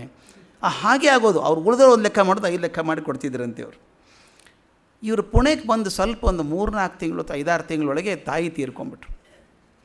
ಆಗಿನ 10 ವರ್ಷ 11 ವರ್ಷ ಬಾಳಗೆ ತಾಯಿ ತೀರ್ಕೊಂಡು. ಮೊದಲಿಂದ ಆರೋಗ್ಯ ಅಷ್ಟು ಗಟ್ಟಿ ಅಲ್ಲ ತಾಯಿದು, ದೇಹ ದಾಢ್ಯ ಇಲ್ಲ, ಯಾವಾಗಲೂ ಸ್ವಲ್ಪ ಅಶಕ್ತರಾಗಿ ಇರುವಂಥವ್ರು. ಅವ್ರು ಹೇಳ್ತಿದ್ರಂತೆ, ಭಾಳ ಹುಟ್ಟುವಾಗ ನಾನು 18 ತಿಂಗಳು ದೀರ್ಘವಾದ ವ್ರತ ಮಾಡಿದ್ರಿಂದ ನನ್ನ ಆರೋಗ್ಯ ಹೇಗಾಯಿತು ಅಂತ. ಸೂರ್ಯದೇವನ ಕುರಿತು ನಾನು ವ್ರತ ಮಾಡಿದ್ದೆ, 18 ತಿಂಗಳು ವ್ರತ ಮಾಡಿದ್ರಿಂದ ತಿಲಕ ನಮ್ಮ ಬಾಳನಂತ ಹುಡುಗ ಹುಟ್ಟಿದ್ದಾನೆ ನನಗೆ ಅಂತ ಅಮ್ಮ ಹೇಳೋರು. ಆ ನಂಬಿಕೆ, ಅದು ಬಲವಾದ ನಂಬಿಕೆ. ಅದಕ್ಕೆ ಹೇಳ್ತಿದ್ದದ್ದು ಅವ್ರು ಭಾಳ ಚಂದ ಹೇಳ್ತಾರೆ, ಇವತ್ತು ಕಡೆ ಇಂಗ್ಲೀಷಲ್ಲಿ ಭಾಳ ಚೆನ್ನಾಗಿ ಬರೀತಾರೆ. The man who was born with the blessings of sun was the first person to make the British sun set ಅಂತ. ಎಷ್ಟು ಚೆನ್ನಾಗಿದೆ ನೋಡಿ ಅದು. ಬ್ರಿಟಿಷರ ರಾಜ್ಯದ ಸೂರ್ಯದ ಅಸ್ತಮ ಆಗಬೇಕಾದಕ್ಕೆ ಸೂರ್ಯನ ಕೃಪೆಯಿಂದ ಹುಟ್ಟಿದಂಥ ಬಾಲಗಂಗಾಧರ ತಿಲಕ ಅಂತ ಅಮ್ಮ ಹರಕೆ ಹೊತ್ತದ್ದು. 18 ತಿಂಗಳು ಅದು ಏನು ಉಪವಾಸ, ಅದು ಏನು ವ್ರತಗಳು ಮಾಡಿ ಮಾಡಿ ಮಾಡಿ ದೇಹ ತುಂಬ ಕುಗ್ಗಿ ಹೋಗಿತ್ತು. ಅವ್ರು ತೀರ್ಕೊಂಡ್ಮೇಲೆ ಇವನ ದೇಹ ಕೂಡ ಗಟ್ಟಿ ಇಲ್ಲ, ಭಾಳ ಅಶಕ್ತ, ಸಣ್ಣ ದೇಹ, ಯಾವಾಗಲೂ ಒಂಥರ ಸಣ್ಣ ಅಶಕ್ತನಾಗೇ ಇರುವಂಥದ್ದು. ಆಮೇಲೆ ತಾಯಿ ತೀರ್ಕೊಂಡ್ಮೇಲೆ ಯಾರು ಬೆಳೆಸ್ಬೇಕು ಇವನ್ನ? ಅದಕ್ಕೆ ತಂದೆ ಗಂಗಾಧರ ರಾವ್ ಏನು ಮಾಡಿದರು, ಅವ್ರ ತಮ್ಮ ಗೋವಿಂದ ರಾವ್ ಅಂತಿದ್ರು ಪುಣೆಯಲ್ಲಿ, ಅಂದರೆ ಚಿಕ್ಕಪ್ಪ ಆಗಬೇಕು ಹುಡುಗನಿಗೆ, ಭಾಳ ಚಿಕ್ಕಪ್ಪನ ಮನೆಯಲ್ಲಿ ಅಪ್ಪನೂ ಇರೋರು, ತಾನೂ ಇರ್ತಿದ್ದ, ಅವ್ರ ಮನೆಯಲ್ಲೇ ಬೆಳೆದ. ಆ ಗೋವಿಂದರ ಮನೆ ಬೆಳೀತಿರ್ಬೇಕಾದ್ರೆ ಅವನು ಪರೀಕ್ಷೆ ಕಾಲ್ಕೊಂಡಾಗ ಅಪ್ಪನ ಆರೋಗ್ಯ ಹೆದಗೆಡ್ತಾ ಬಂತು. ಮೇಲಿಂದ ಮೇಲೆ ಆರೋಗ್ಯ ಕೆಡೋದು. ಅಪ್ಪ ಎಷ್ಟು ದೂರದರ್ಶಿತ್ವ ಅಂತಂದರೆ ತನ್ನ ಆರೋಗ್ಯ ಕೆಡ್ತದೆ ಅಂತ ಗೊತ್ತಾಯಿತು. 15ನೇ ವರ್ಷ ಮುಗೀತು ಬಾಳನಿಗೆ, 16ನೇ ವರ್ಷ ಕಾಲಿಟ್ಟ ತಕ್ಷಣ ಮದುವೆ ಮಾಡಿದರು. ಆಗಿನ ಕಾಲಕ್ಕೆ 16 ವರ್ಷ ಅಂದರೆ ಲೇಟ್, ಹುಡುಗರಿಗೆ ತುಂಬ ಲೇಟು ಅಂತ. 16 ವರ್ಷ ಆಯಿತು ಅವನಿಗೆ, ಇನ್ನು ಮ್ಯಾಟ್ರಿಕ್ಯುಲೇಷನ್ ಬಂತು, ಇನ್ನೂ ಮದುವೆ ಆಗಿಲ್ಲ ಅಂತ. ಹಾಗೆ ಅವ್ರೇನು ಮಾಡಿದರು ಅಂದರೆ, ರತ್ನಾಗಿರಿ ಜಿಲ್ಲೆಯೊಳಗೆ ದಪೋಲಿ ಅಂತ ಒಂದು ಊರು, ಅದ್ರ ಹತ್ತಿರ ಲಡ್ಕರ್ ಅಂತ ಒಂದು ಸಣ್ಣ ಹಳ್ಳಿ, ಆ ಹಳ್ಳಿಯಲ್ಲಿ ಚಿತ್ಪಾವನ ಕುಟುಂಬದ ಒಂದು ಗೌರವಸ್ಥ ಮನೆತನದ ಒಬ್ಬ ಹುಡುಗಿ ತಾಪಿ ಅಂತ. ತಾಪಿ ಭಾಳ ದೊಡ್ಡ ನದಿ ಹೆಸರು, ಅದು ನರ್ಮದಾದ ಒಂದು ಸೇರು ನದಿ. ತಾಪಿ ಹೆಸರಿದ ಹುಡುಗಿನ 10 ವರ್ಷ ಹುಡುಗಿ ಮದುವೆ ಮಾಡಿದರು. ಮದುವೆ ಮಾಡಿ ಕರ್ಕೊಂಬಂದರು. ಮನೆ ಮಾತಲ್ಲಿ ಪದ್ಧತಿ ಏನು ಮಹಾರಾಷ್ಟ್ರದಲ್ಲಿ, ನಮ್ಮ ಕಡೆ ತುಂಬ ಜಾಸ್ತಿ ಅದು, ಮದುವೆ ಆದ ತಕ್ಷಣ ಹುಡುಗಿ ಹೆಸರು ಬದಲಾಯಿಸ್ತಾರೆ. ಆ ತಾಪಿ ಹೆಸರನ್ನು ಬದಲಾಯಿಸಿ ಸತ್ಯಭಾಮ ಅಂತ ಹೆಸರು ಮಾಡಿದರು ಆಕೆಗೆ. ಮದುವೆ ಆಗಿ ಬಂದರು. 16ನೇ ವರ್ಷ. ಆಮೇಲೆ ತಂದೆ ವಿಚಾರ ಮಾಡಿದರು, ತಮ್ಮ ಆರೋಗ್ಯ ಇನ್ನು ಭಾಳ ದಿವಸ ಬದುಕೋಲ್ಲ ಅಂತ ಅನಿಸ್ಬಿಡ್ತು. ಹೆಂಡತಿ ಹೋಗಿ 6 ವರ್ಷ ಆಗಿದೆ ಈಗ, ಮಗನಿಗೆ ಭವಿಷ್ಯ ತೊಂದರೆ ಆಗಬಾರ್ದಲ್ಲ ಅಂತ ಎಷ್ಟು ಚಾಕಚಕ್ಯತೆಯಿಂದ ಪ್ಲ್ಯಾನ್ ಮಾಡಿ ತಾವು ಗಳಿಸಿದಂಥ ಹಣವನ್ನು ಒಂದು ಫಿಕ್ಸ್ ಡಿಪಾಸಿಟ್ ಮಾಡಿ, ಅದು ಬಡ್ಡಿ ಬರೋ ಹಾಗೆ ವ್ಯವಸ್ಥೆ ಮಾಡಿ, ಮಗನಿಗೆ ಉನ್ನತ ಶಿಕ್ಷಣ ಸಿಗಬೇಕು, ಕಾಲೇಜ್ ಶಿಕ್ಷಣ ಸಿಗಬೇಕು ಅಂತ ತಮ್ಮನಿಗೆ ಹೇಳಿ ಅವನಿಗೇನೂ ತೊಂದರೆ ಆಗದ ಹಾಗೆ ಡಿಪಾಸಿಟ್ ಮಾಡಿಟ್ರು. 16ನೇ ವಯಸ್ಸಿಗೆ ಮದುವೆ ಆಗಿ ಒಂದು 5-6 ತಿಂಗಳಿಗೆ ತಂದೆ ಕೂಡ ತೀರ್ಕೊಂಡ್ರು. ಅಂದರೆ 16ನೇ ವಯಸ್ಸಿಗೆ ಬಾಲಗಂಗಾಧರನಾಥ ತಿಲಕ್ ಅವರು ಸಂಪೂರ್ಣ ಅನಾಥರಾದರು ಅಂತ. ಈ ತಿಲಕರ ವ್ಯಕ್ತಿತ್ವವನ್ನು ಇನ್ನೂ ಸ್ವಲ್ಪ ಆಳಕ್ಕೆ ತಿಳ್ಕೋಬೇಕಾದ್ರೆ ಆ ಸಾಂಸಾರಿಕ ಕುಟುಂಬಿಕ ಹಿನ್ನೆಲೆ ಹೇಗಿತ್ತು ಅಂತ. ಇವರು ಹುಟ್ಟಿದ್ದು ಮಧ್ಯಮ ವರ್ಗದ, ಕೆಳಮಧ್ಯಮ ವರ್ಗದ ಮನೆಯಲ್ಲಿ ಬಂದಂಥದ್ದು. ಇದನ್ನು ಸ್ವಲ್ಪ ಗಮನಿಸ್ಬೇಕು ಸ್ನೇಹಿತರೆ, ಭಾಳ ಮುಖ್ಯ ಇದು. You cannot escape your childhood. ನಮ್ಮ ಬಾಲ್ಯವನ್ನು ತಪ್ಪಿಸ್ಕೊಳ್ಳೋಕ್ಕೆ ಸಾಧ್ಯವೇ ಇಲ್ಲ ನಾವು. ನೀವು ಯಾವುದೋ ಹೇಳಿದ್ದೆ ನಾನು, ನೀವು 80 ವರ್ಷಕ್ಕೆ ನೀವು ಹೇಗಿರ್ತೀರಿ ಅಂತ ನೋಡ್ಕೋಬೇಕಾದ್ರೆ ನೀವು 5 ವರ್ಷಕ್ಕೆ ಹೇಗಿದ್ದಿರಿ ಅಂತ ಕೇಳಿಬಿಡಿ ಗೊತ್ತಿದ್ದವ್ರನ್ನ.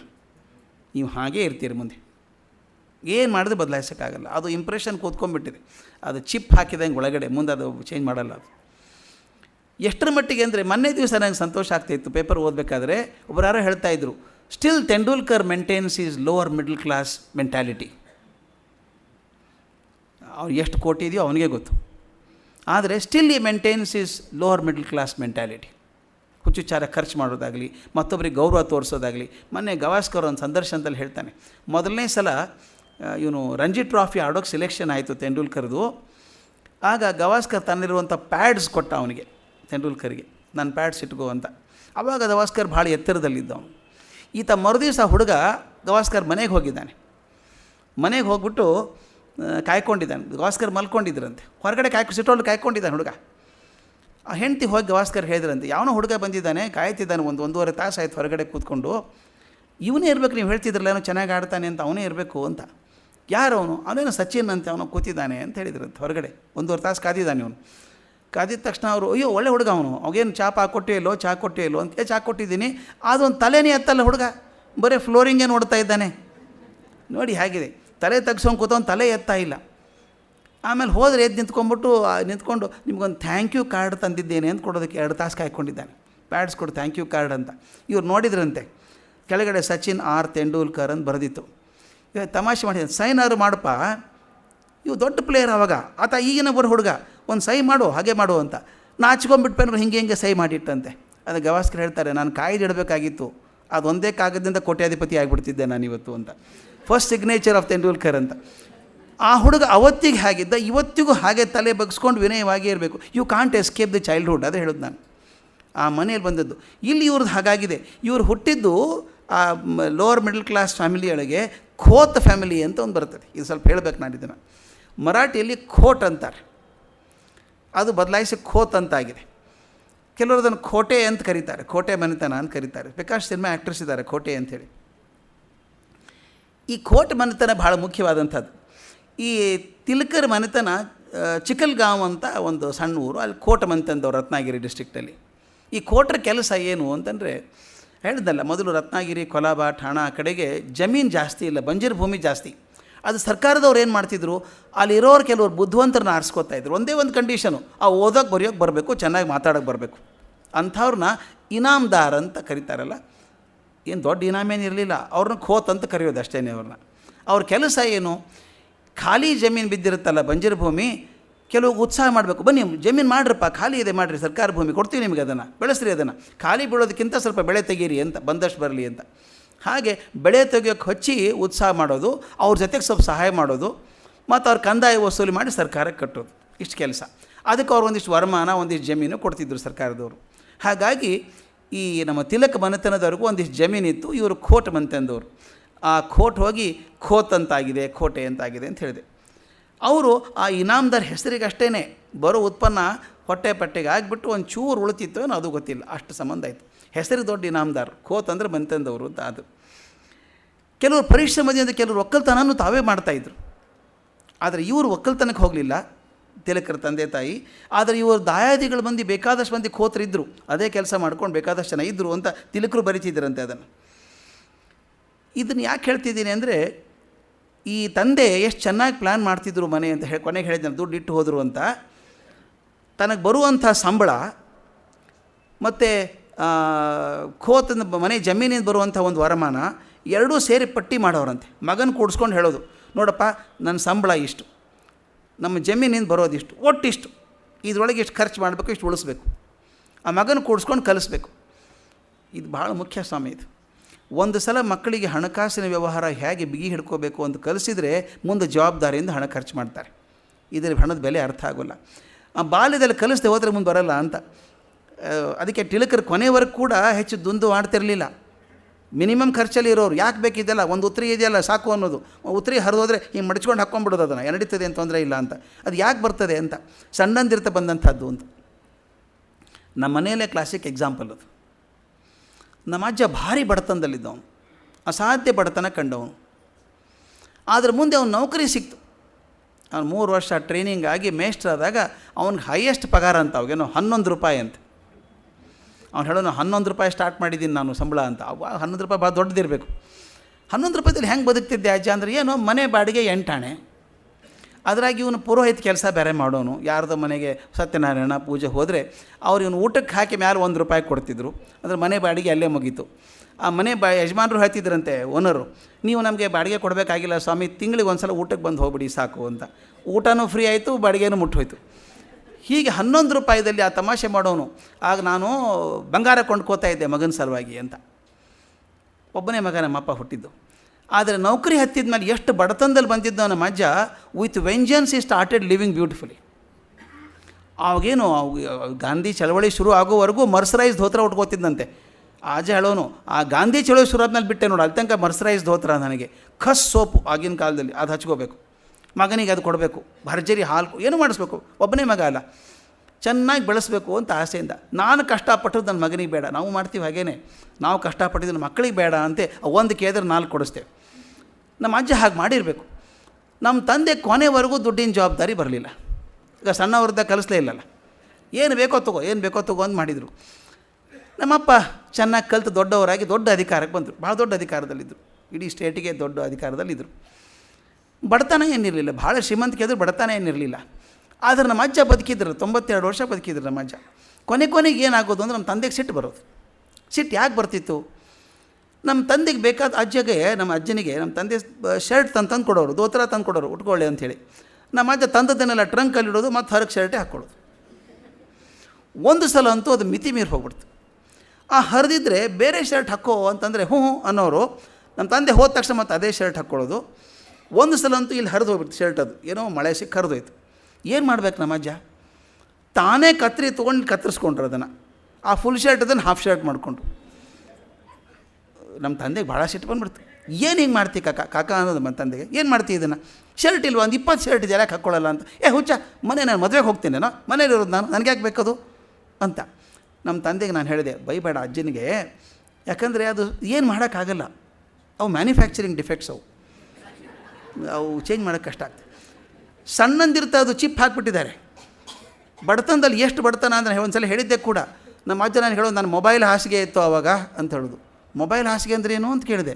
ಗೋಣಿ ಚೀಲನೋ ಒಳಗೆ ಸೇರ್ಕೊಂಡ್ಬಿಡೋದ, ಕೆಳಗಿಂದ ಹಾಸಿಗೆ ಮೇಲಿಂದ ಹೊದಿಕೆ. ಅಷ್ಟು ಬಡತನ ಕಂಡವನಿಗೆ ಫುಲ್ ಶರ್ಟ್ ಹಾಫ್ ಶರ್ಟ್ ಮಾಡ್ಕೊಳ್ಳೋದೇನು ದೊಡ್ಡದಲ್ಲ.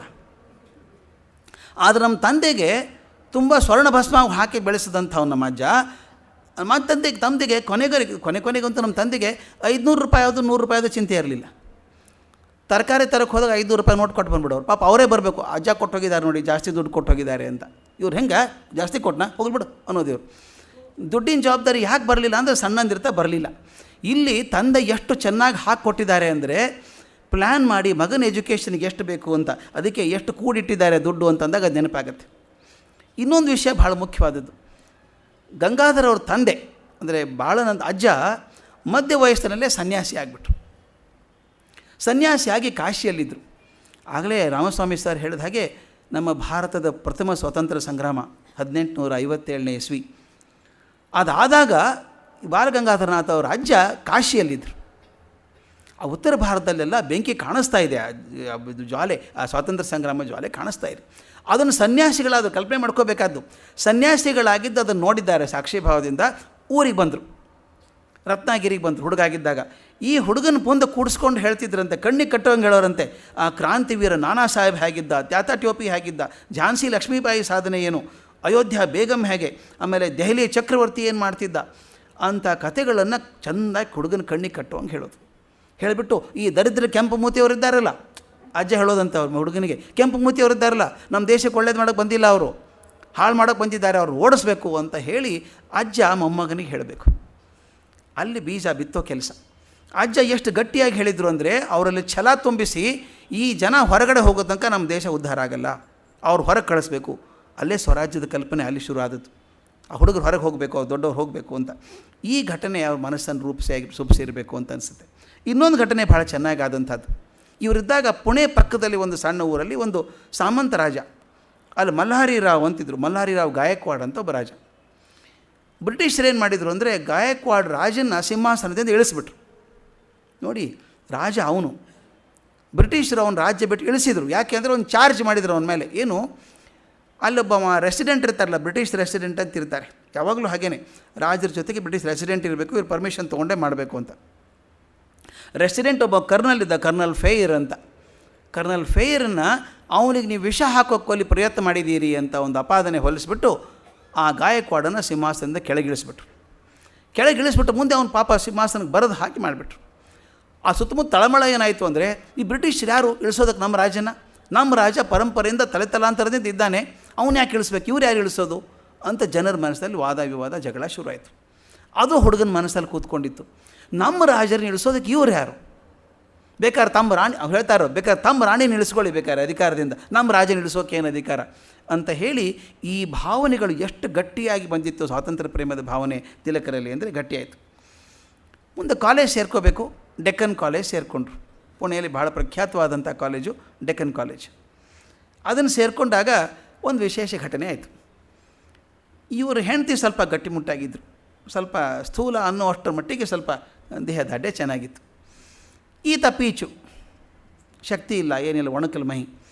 ಅವ್ರ ಗೆಳೆಯನೋ ತಮಾಷೆ ಮಾಡಿದಂತೆ, ಅಯ್ಯೋ ನಿನ್ನ ಹೆಂಡ್ತಿ ನೋಡಿದ್ರೆ ಭಾಳ ನರಪೇತ್ಲೆ ಕಣ್ಣಂಗೆ ಕಾಣಿಸ್ತಿ ಅಂದ್ರಂತೆ.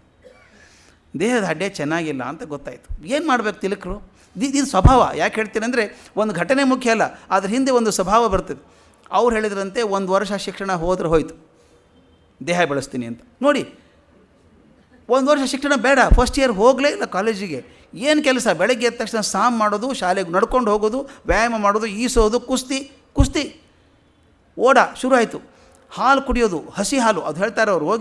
ಅಲ್ಲಿ ಹೋಗಿ ಎಮ್ಮೆ ಹಾಲು ಸೀದಾ ಅದು ಕಾಯಿಸೋಂಗಿಲ್ಲ ಕೂಡ, ಅದಕ್ಕೆ ಸಕ್ಕರೆ ಹಾಕ್ಕೊಂಡು, ಅವಾಗೆಲ್ಲ ಬೂರಾ ಸಕ್ಕರೆ ಅಂತ ಬರ್ತಿತ್ತಂತೆ, ಪುಡಿ ಸಕ್ಕರೆ, ಅದನ್ನು ಹಾಕಿ ಕಲಿಸ್ಕೊಂಡು ಕುಡಿಯೋದು, ಅಸಾಧ್ಯ ವ್ಯಾಯಾಮ ಮಾಡೋದು. ಎಷ್ಟರ ಮಟ್ಟಿಗೆ ಆಯಿತು ಅಂತ ಹೇಳ್ತಾಯಿದ್ರು ಅವರು. ಬರೀತಾರೆ, ಕಾಲೇಜಿದ್ದು ಸ್ವಿಮ್ಮಿಂಗ್ ಪೂಲ್ ಇತ್ತಂತ ಆಗಿನ ಕಾಲಕ್ಕೆ. ನೋಡಿ, ಡೆಕ್ಕನ್ ಕಾಲೇಜಲ್ಲಿ ಸ್ವಿಮ್ಮಿಂಗ್ ಪೂಲ್ ಇರಬೇಕಂದ್ರೆ ಸ್ವಿಮ್ಮಿಂಗ್ ಪೂಲ್ಗೆ ಹೋಗಿ ಈಸೋಕೆ ಶುರು ಮಾಡಿದರೆ ಅಂಗಾತ್ ಮಲ್ಕೊಂಡ್ಬಿಡೋರಂತೆ, ಉಸಿರು ಬಿಗಿ ಹಿಡ್ಕೊಂಡು ಹಾಗೆ ತೇಲ್ತಾ ಇರೋದು. ಹಸಿವೆ ಆದರೆ ಅಲ್ಲೇ ಬ್ರೆಡ್ ತಂದು ಅಲ್ಲೇ ತಿನ್ನೋದು. ಸ್ವಿಮ್ಮಿಂಗ್ ಮಾಡ್ತಾನೆ. ಅವ್ರು ಬರೀ ಆಶ್ಚರ್ಯ ಆಗುವಂಥ ಪವಾಡ. ಅಷ್ಟು ಮಾಡಿ ದೇಹದ ಅಡ್ಡಿ ಹೇಗಾಯಿತು ಅಂತ ಅವ್ರ ಸ್ನೇಹಿತ ಬರೀತಾನೆ. ಅದು ಅವ್ರ ಅಳಿಯ ಬರೆದಂಥ ದಾಖಲೆ ಇದೆ, ತಿಲಕರ ಅಳಿಯ ಬರೆದಿಟ್ಟಿದ್ದಾನೆ. ಅವರೇ ಬರೆದಿದ್ದಾರಂತೆ, ಮೊದಲು ನನಗೆ ಅನ್ನ ಸಾರು ತಿಂದರೂ ಪಚನ ಆಗ್ತಿರಲಿಲ್ಲ, ಅಷ್ಟು ಅಶಕ್ತನಾಗಿದ್ದೆ. 1 ವರ್ಷ ಮುಗಿಯೋ ಹೊತ್ತಿಗೆ ಅವ್ರು ಬರೀತಾರೆ, 1 ವರ್ಷ ಆಗೋ ಹೊತ್ತಿಗೆ ಕನಿಷ್ಠ 8ರಿಂದ 10 ರೊಟ್ಟಿ, ಪಲ್ಯ, ಕಾಳು, ಮೊಸರು ತಿನ್ನೋ ಸ್ಥಿತಿಗೆ ಬಂದೆ ಅಂತ ಬರೀತಾರೆ. ಒಂದು ಸಲ ಊಟಕ್ಕೆ ಕನಿಷ್ಠ 8 ಚಪಾತಿ ರೊಟ್ಟಿ ಇರಬೇಕು, ಅಷ್ಟು ತಿನ್ನೋ ಶಕ್ತಿ ಬಂತು. ಪಚನ ಆಗಬೇಕಲ್ಲ, ಅದು ಹೇಳಿ ತಿನ್ಬೋದೇನೋ ಆಗ್ಬೋದು. ಅದು ಅರಗಿಸ್ಕೊಳ್ಳೋ ಶಕ್ತಿ ಬಂತು, ಜೀರ್ಣ ಶಕ್ತಿ ಚೆನ್ನಾಗಾಯಿತು, ಶಕ್ತಿ ಬಂತು. ಅವ್ರು ತಮ್ಮ ದೇಹ ಗಟ್ಟಿಯಾಗಿದೆ ಪರೀಕ್ಷೆ ಮಾಡ್ಕೊಳ್ಳೋಕೆ ಏನು ಮಾಡ್ತಿದ್ದು ಅಂದರೆ, ಪುಣೆಯಲ್ಲಿ ಬೇಸಿಗೆಯಲ್ಲಿ ವಿಪರೀತ ಶೆಕೆ ಇರ್ತದೆ, ಚಳಿಯಲ್ಲಿ ವಿಪರೀತ ಚಳಿ ಕೂಡ. ಬರಿ ಮೇಲೆ ಆಡಾಡ್ತಿದ್ರಂತೆ ಚಳಿಯಲ್ಲಿ. ಹಾಗೇನೆ ಏನಾಗ್ತದೆ ನೋಡ್ಬಿಡ್ತೀನಿ ದೇಹಕ್ಕೆ ಅಂತ. ಎಷ್ಟರ ಮಟ್ಟಿಗೆ ಅಂದರೆ ಕುಸ್ತಿಯಲ್ಲಿ ನಂಬರ್ 1 ಆದ್ರಂತೆ 1 ವರ್ಷ ಮುಗಿದ್ರೊಳಗೆ. ಫಸ್ಟ್ ಇಯರ್ ಹೋಯ್ತು, ಹೋಗಲಿ ಬಿಡಿ, ಅದೇನು ತೊಂದರೆ ಇಲ್ಲ. ವ್ಯಾಯಾಮ ಅವ್ರ ಜೀವನದ ಪರಿಪಾಠ ಆಯಿತು ಅಂತ ಬರೀತಾರೆ. ಎಷ್ಟು ಗಟ್ಟಿ ಆಯಿತು ದೇಹ ಅಂದರೆ, ಕೊನೆವರೆಗೂ ಹೇಳ್ತಾರೆ, ನೀವು ಒಂದು ದಿವಸ ಏನು ಕೆಲಸ ಮಾಡ್ತಿದ್ರು ಅಡ್ಡಿ ಇಲ್ಲ, ದೈಹಿಕ ವ್ಯಾಯಾಮ ಮಾತ್ರ ಬಿಡಬೇಡಿ. ಕೊನೆವರೆಗೂ ಕಾಪಾಡ್ಕೊಂಬಂದರು. ಅನಾರೋಗ್ಯ ಬರಲೇ ಇಲ್ಲ ಅವ್ರ ಕಡೆ ಕೊನೆವರೆಗೂ. ಆ ಮಂಡಲೆ ಜೈಲಿಗೆ ಹೋಗೋವರೆಗೂ ಅನಾರೋಗ್ಯ ಕಾಡಲಿಲ್ಲ ಅವ್ರನ್ನ ಅಂತ ಹೇಳ್ತಾರೆ. ಅವ್ರು ಎಷ್ಟರ ಮಟ್ಟಿಗೆ ಗಟ್ಟಿಯಾಗಿದ್ದರು ದೇಹದಲ್ಲಿ ಅಂತ ಒಂದು ತಮಾಷೆ ಘಟನೆ ಬರೀತಾರೆ. ಕಾಲೇಜಲ್ಲಿದ್ದಾಗ ಹಾಸ್ಟೆಲಲ್ಲಿ ಹುಡುಗರಿದ್ದಾರೆ, 2ನೇ ಅಂತಸ್ತು ಮೇಲೆ ಕೂತಿದ್ದಾರೆ. ಮಾತು ಬಂತು, ಚರ್ಚೆ. ಹುಡುಗರು ಕೂತಾಗ ಏನೇನು ಮಾತು ಬರ್ತಾವಲ್ಲ, ಹಾಸ್ಟೆಲಿಗೆ ಬೆಂಕಿ ಹತ್ಬಿಟ್ರೆ ಏನು ಮಾಡೋದು ಅಂತ ಬಂತು. ಪಾರಾಗೋದು ಹೇಗೆ ಅಂತ ಎಲ್ಲರೂ ವಿಚಾರ ಮಾಡ್ತಿದ್ರು. ಆಗ ಹಗ್ಗ ಕಟ್ಟಬೇಕು, ನಮ್ಮ ಹಗ್ಗ ಇಲ್ಲಲ್ಲ, ಏನು ಮಾಡೋದು, ರುಮಾಲ್ ಸುತ್ತೋದು, ಪೇಟ ಸುತ್ತೋದು ಇರ್ತಿತ್ತಲ್ಲ, ಆ ಹಗ್ಗ ರುಮಾಲ್ ಕಟ್ಟಿಬಿಟ್ಟು ಕಿಟಕಿಯಿಂದ ಇಳಿದು ಅಂತ ಏನೇನೋ ಪ್ಲ್ಯಾನ್ ಮಾಡ್ತಾಯಿದ್ರಂತೆ. ಆ ಮಾತು ಕೇಳಿಸ್ಕೋತಾ ಈ ಬಾಳಗಂಗಾಧರ ತಿಲಕರು ಏನು ಮಾಡಿದರು ಅಂದರೆ, ಅವಾಗ ಧೋತ್ರ ಉಟ್ಕೊಂಡು ಹೋಗೋದಲ್ಲ ಶಾಲೆಗೆಲ್ಲರೂ, ಆ ಧೋತ್ರ ಏರಿಸಿ ವೀರ್ಗಚ್ಚೆ ಹಾಕ್ಕೊಂಡ್ರಂತೆ. ಏನು ಮಾಡ್ತಿದ್ದಾನೆ ಭಾಳ ಇವನು ಅಂತ ಹುಡುಗರು ನೋಡೋ ಹೊತ್ತಿಗೆ ಪಟ ಕಿಟಕಿ ತೆಗೆದು, ಬಾರ್ ಇರಲಿಲ್ಲ ಅನ್ಸುತ್ತೆ, ಕಿಟಕಿ ಹಾರಿ ಹೊರಗಡೆ ಬಂದು ಸೀದಾ ಹಾರ್ಕೊಂಡ್ಬಿಟ್ರು ಹೊರಗಡೆ 2ನೇ ಅಂತಸ್ತಿಂದ. ಅಲ್ಲಿ ಕೆಳಗಡೆ ಮಣ್ಣಿನ ಗುಡ್ಡೆ, ಮರಳು ಗುಡ್ಡೆ ಇದೆ, ಅಲ್ಲಿನ ಢಮಾರ್ ಅಂತ ಹಾರ್ಕೊಂಬಿಟ್ರು. ಏನಾಯ್ತು ಇವನಿಗೆ ಹಾರ್ಕೊಂಡ ಅಂತ ಹೇಳ್ತೀವಿ. ನೋಡಿದರೆ ಮೈಯೆಲ್ಲ ಜಾಡಿಸ್ಕೊಂಡ್ಬಿಟ್ಟು ಮೆಟ್ಲು ಹತ್ತಿ ಬರ್ತಾ ಇದ್ದಾರೆ ವಾಪಸ್. ಬೆಂಕಿ ಹತ್ತಿದ್ರೆ ಇದನ್ನು ಮಾಡಬೇಕು ಅಂತ ಹೇಳಿದ್ರಂತೆ. ನೀನು ಹೆಂಗೆ ಹಾರ್ಕೊಂಡೆ ಅಂತ ಹೇಳಿದ್ರಂತೆ. ಬುದ್ಧಿ ಇರಬೇಕು ಮೊದಲು ನಿಮಗೆ. ಆ ಮಣ್ಣು ಗುಡ್ಡೆ ಇರೋದು ನೋಡಿದ್ದೆ ಮೊದಲು ನಾನು, ಮರಳು ಗುಡ್ಡೆ ಇದ್ದು ನೋಡಿದ್ದೆ. ಹಾರಬೇಕಾದ್ರೆ ಧೈರ್ಯ ಬೇಕು. ಹಾರಲೋ ಬೇಡೋ ಅಂದ್ಕೊಂಡ್ರೆ ನೀವು ಹಾರೋದೇ ಇಲ್ಲ ನೀವು. ಅದಕ್ಕೆ ನಾನು ಹಾರಿ ತೋರಿಸ್ತಿದ್ದೆ ನಿಮಗೆ ಅಂತ. ಅಂದರೆ ದೈಹಿಕವಾಗಿ ಮಾನಸಿಕವಾಗಿ ಎಷ್ಟು ಗಟ್ಟಿ ಆಗಿಬಿಟ್ರು 1 ವರ್ಷದಲ್ಲಿ.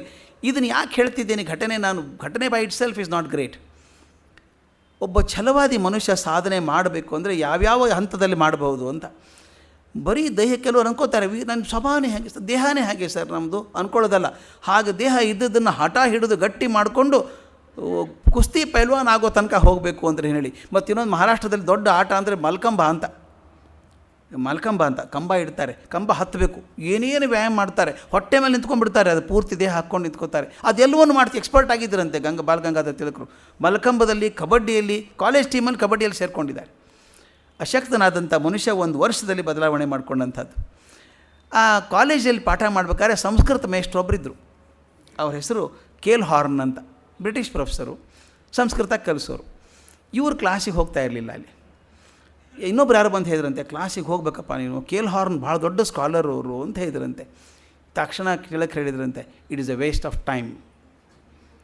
ಸಂಸ್ಕೃತ ಪ್ರೊಫೆಸರ್ ಕ್ಲಾಸಿಗೆ ವೇಸ್ಟ್ ಆಫ್ ಟೈಮ್, ಯಾಕಂದರೆ ಇವರಿಗೆ ಅವ್ರಿಗಿಂತ ಜಾಸ್ತಿ ಗೊತ್ತಿತ್ತು ಸಂಸ್ಕೃತ ಅಂತ. ಸಂಸ್ಕೃತ ಅಷ್ಟಿದ್ದು ಹೋಗಲಿಲ್ಲ, ಕ್ಲಾಸಿಗೆ ಹೋಗ್ತಿರ್ಲಿಲ್ಲ. ಇವ್ರ ಜೊತೆಗಿದ್ದಂಥವ್ರು ಒಬ್ಬರು ಭಾಳ ದೊಡ್ಡ ಮನುಷ್ಯರು ನೆನೆಸ್ಕೋಬೇಕಾವಾಗ, ವಾಮನ್ ಶಿವರಾಮ್ ಆಪ್ಟೆ ಅಂತ ಹೆಸರು, ನೆನೆಸ್ಕೋಬೇಕಾದಂಥ ಹೆಸರು ಅದು.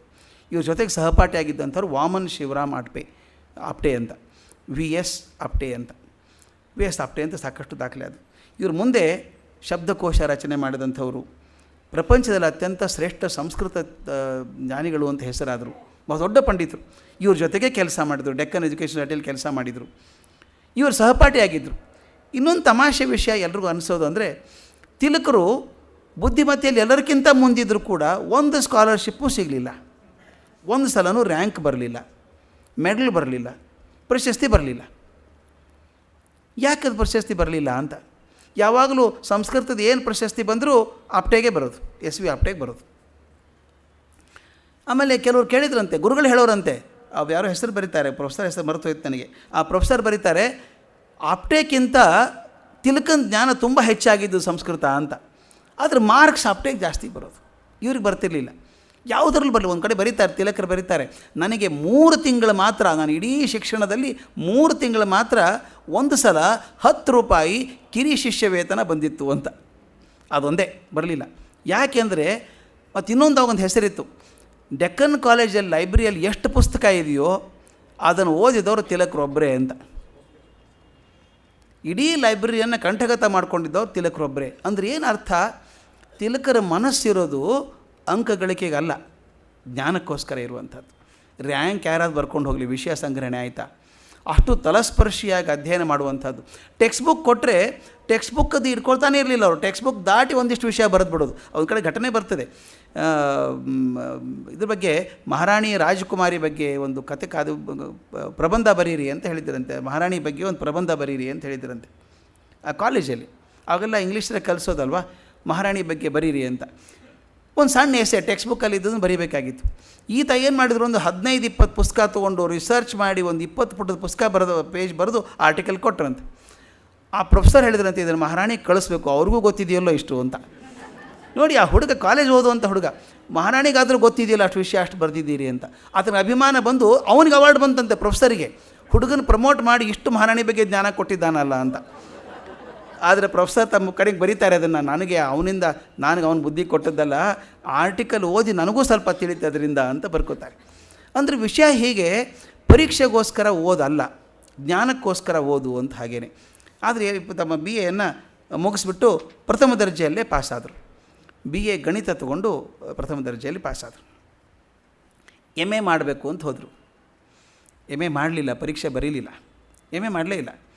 LLB ಮಾಡಬೇಕು ಅನ್ನಿಸ್ತು, ಲಾ ಮಾಡಬೇಕು ಅನ್ನಿಸ್ತು, LLBಗೆ ಹೋದರು. LLBಗೆ ಹೋದಾಗ ಒಂದು ದೊಡ್ಡ ಲಾಭ ಆದದ್ದು ಅಂದರೆ, ಒಬ್ಬ ಒಳ್ಳೆಯ ಸ್ನೇಹಿತ ಸಿಕ್ಕ ಅವರಿಗೆ. ಅದು ತಿಲಕರ ಹೆಸರಿನ ಜೊತೆಗೆ ಬೆರೆಸ್ಕೊಂಡ್ಬಿಟ್ಟಿದ್ದಾರೆ ಹೆಸರು, ಅಷ್ಟು ದೊಡ್ಡ ಹೆಸರದು, ಗೋಪಾಲ್ ಗಣೇಶ್ ಅಗರ್ಕರ್ ಅಂತ. ತಿಲಕ್ ಆ್ಯಂಡ್ ಅಗರ್ಕರ್ ಇಬ್ಬರೂ 2 ದೇಹ ಒಂದು ಆತ್ಮ ಅನ್ನೋ ಥರ ಬದುಕಿದಂಥವ್ರು, ಅಷ್ಟು ದೊಡ್ಡ ಸ್ನೇಹಿತರು. ಇಬ್ಬರೂ ಪ್ರತಿಭಾಶಾಲಿಗಳು, ಭಾರಿ ಬುದ್ಧಿವಂತರು, ಭಾರಿ ತಿಳುವಳಿಕಿದ್ದವರು, ಅಸಾಧ್ಯ ಓದುಗಾರರು, ಇಬ್ಬರು ಕನಸುಗಾರರು ಹೌದು. ಇಬ್ಬರ ಚಿಂತನೆಯೂ ಒಂದೇ, ಭಾರತವನ್ನು ಸ್ವತಂತ್ರ ಮಾಡಬೇಕು, ನಮ್ಮ ಜನ ಒದ್ದಾಡೋದನ್ನು ತಪ್ಪಿಸ್ಬೇಕು. ಹುಡುಗರು ಇವರು LLB ಓದುವಾಗ ಇಬ್ಬರು ಹಗಲು ರಾತ್ರಿ ಜೊತೆಗೇ ಇರೋರಂತೆ. ಅಗರ್ಕರ್ ಇದ್ದರೆ ತಿಲಕಿದ್ದಾರೆ, ತಿಲಕಿದ್ದಾರೆ ಅಗರ್ಕರ್ ಇದ್ದಾರೆ, ಅಷ್ಟು ಜೊತೆಗಿರುವಂಥವ್ರು. ಸದಾ ಸಮಾಜದ ಚಿಂತೆ, ದೇಶದ ಚಿಂತೆ ಕಾಡ್ತಾ ಇತ್ತು ಅವ್ರದ್ದು. ಇಬ್ಬರು ಕೂತು ವಿಚಾರ ಮಾಡಿದ್ರಂತೆ, ಹಾಗಾದ್ರೆ ಎಲ್ಲಿ ತಪ್ಪಿದ್ದೀವಿ ಹಾದಿ ನಾವು? ಇದು ನಾವು ನೆನೆಸ್ಕೋಬೇಕಾದದ್ದು, ಇವತ್ತಿಗೂ ವಿಚಾರ ಮಾಡಬೇಕಾದ್ದು. ಹುಡುಗರು ಬರೀ ತಪ್ಪು ಹೋಗಿದೆ ಜಗತ್ತು ಅಂತ ಅನ್ನೋದು ಅರ್ಥ ಇಲ್ಲ, ಎಲ್ಲಿ ತಪ್ಪಿದ್ದೇವೆ ನಾವು ಅಂತ ವಿಚಾರ ಮಾಡಿದ್ರಂತೆ. ಆಗಿಬ್ಬರಿಗೂ ಅನಿಸಿದ್ದು ಒಂದೇ ಒಂದು ವಿಚಾರ, ನಮ್ಮ ಶಿಕ್ಷಣ ಹಾದಿ ತಪ್ಪಿದ್ದರಿಂದ ನಮ್ಮ ಸಮಾಜ ಹಾದಿ ತಪ್ಪಿದೆ. ಶಿಕ್ಷಣವನ್ನು ಸರಿಯಾಗಿ ತಂದು ನನ್ನ ದೇಶ ಪ್ರೇಮವನ್ನು ಶಿಕ್ಷಣದಲ್ಲಿ ಸೇರಿಸಿದರೆ ನಮ್ಮ ಹುಡುಗರು ಚೆನ್ನಾಗಿ ಆಗ್ತಾರೆ ಅಂತ ಒಂದು ಕಲ್ಪನೆ ಬಂತು. ಅಂತ ಶಿಕ್ಷಣ ಎಲ್ಲಿ ಸಿಗಬೇಕು, ಯಾವ ಶಾಲೆಯಲ್ಲಿ ಸಿಗಬೇಕು? ಸಿಗೋಲ್ಲ. ಹಾಗೆ ನಾವೇ ಯಾಕೆ ಶಾಲೆ ಮಾಡಬಾರ್ದು ಅಂತ ತಲೆಗೆ ಬಂತು. ನೋಡಿ, 23 ವರ್ಷ ಇಬ್ರಿಗೂ, ನಾವಾಗ 23-24 ವರ್ಷ, ನಾವೇ ಶಾಲೆ ಯಾಕೆ ಮಾಡಬಾರ್ದು ಅಂತ. ಏನು ಮಾಡಬೇಕು? ಒಬ್ಬರು ಮಾರ್ಗದರ್ಶನ ಬೇಕಲ್ಲ. ಇಬ್ಬರು ವಿಚಾರ ಮಾಡಿದರು, ಏನು ಮಾಡಬೇಕು ಅಂಥೇಳಿ. ಆ ಕಾಲಕ್ಕೆ ಇವ್ರಿಗೊಬ್ಬರು ಪರಿಚಯ ಆಯಿತು, ವಿಷ್ಣು ಕೃಷ್ಣ ಚಿಪ್ಲೂನ್ಕರ್ ಅಂತ. ಚಿಪ್ಲೂನ್ಕರ್ ಭಾಳ ದೊಡ್ಡ ಹೆಸರು ಅದು, ವಿಷ್ಣು ಕೃಷ್ಣ ಚಿಪ್ಲೂನ್ಕರ್ ಅಂತ. ಅವರು ಆಗ ಬಹಳ ಬರಹಗಾರರು. ನಿಬಂಧಮಾಲಾ ಅಂತ ಒಂದು ಪತ್ರಿಕೆ ಬರ್ತಾಯಿತ್ತು, ಅದು ಮಾಸ್ ಪತ್ರಿಕೆ. ಮಾಸ್ ಪತ್ರಿಕೆಯಲ್ಲಿ ಬರೀತಾಯಿದ್ರು. ಎಷ್ಟು ಚಂದ ಬರೀತಿದ್ರು ಅಂದರೆ ಇಡೀ ಮಹಾರಾಷ್ಟ್ರದಲ್ಲಿ ಚಿಪ್ಲೂನ್ಕರ್ ಬರಹ ಅಂದರೆ ಮೆಚ್ಕೊಂಡ್ಬಿಡ್ತಿದ್ರು ಜನ.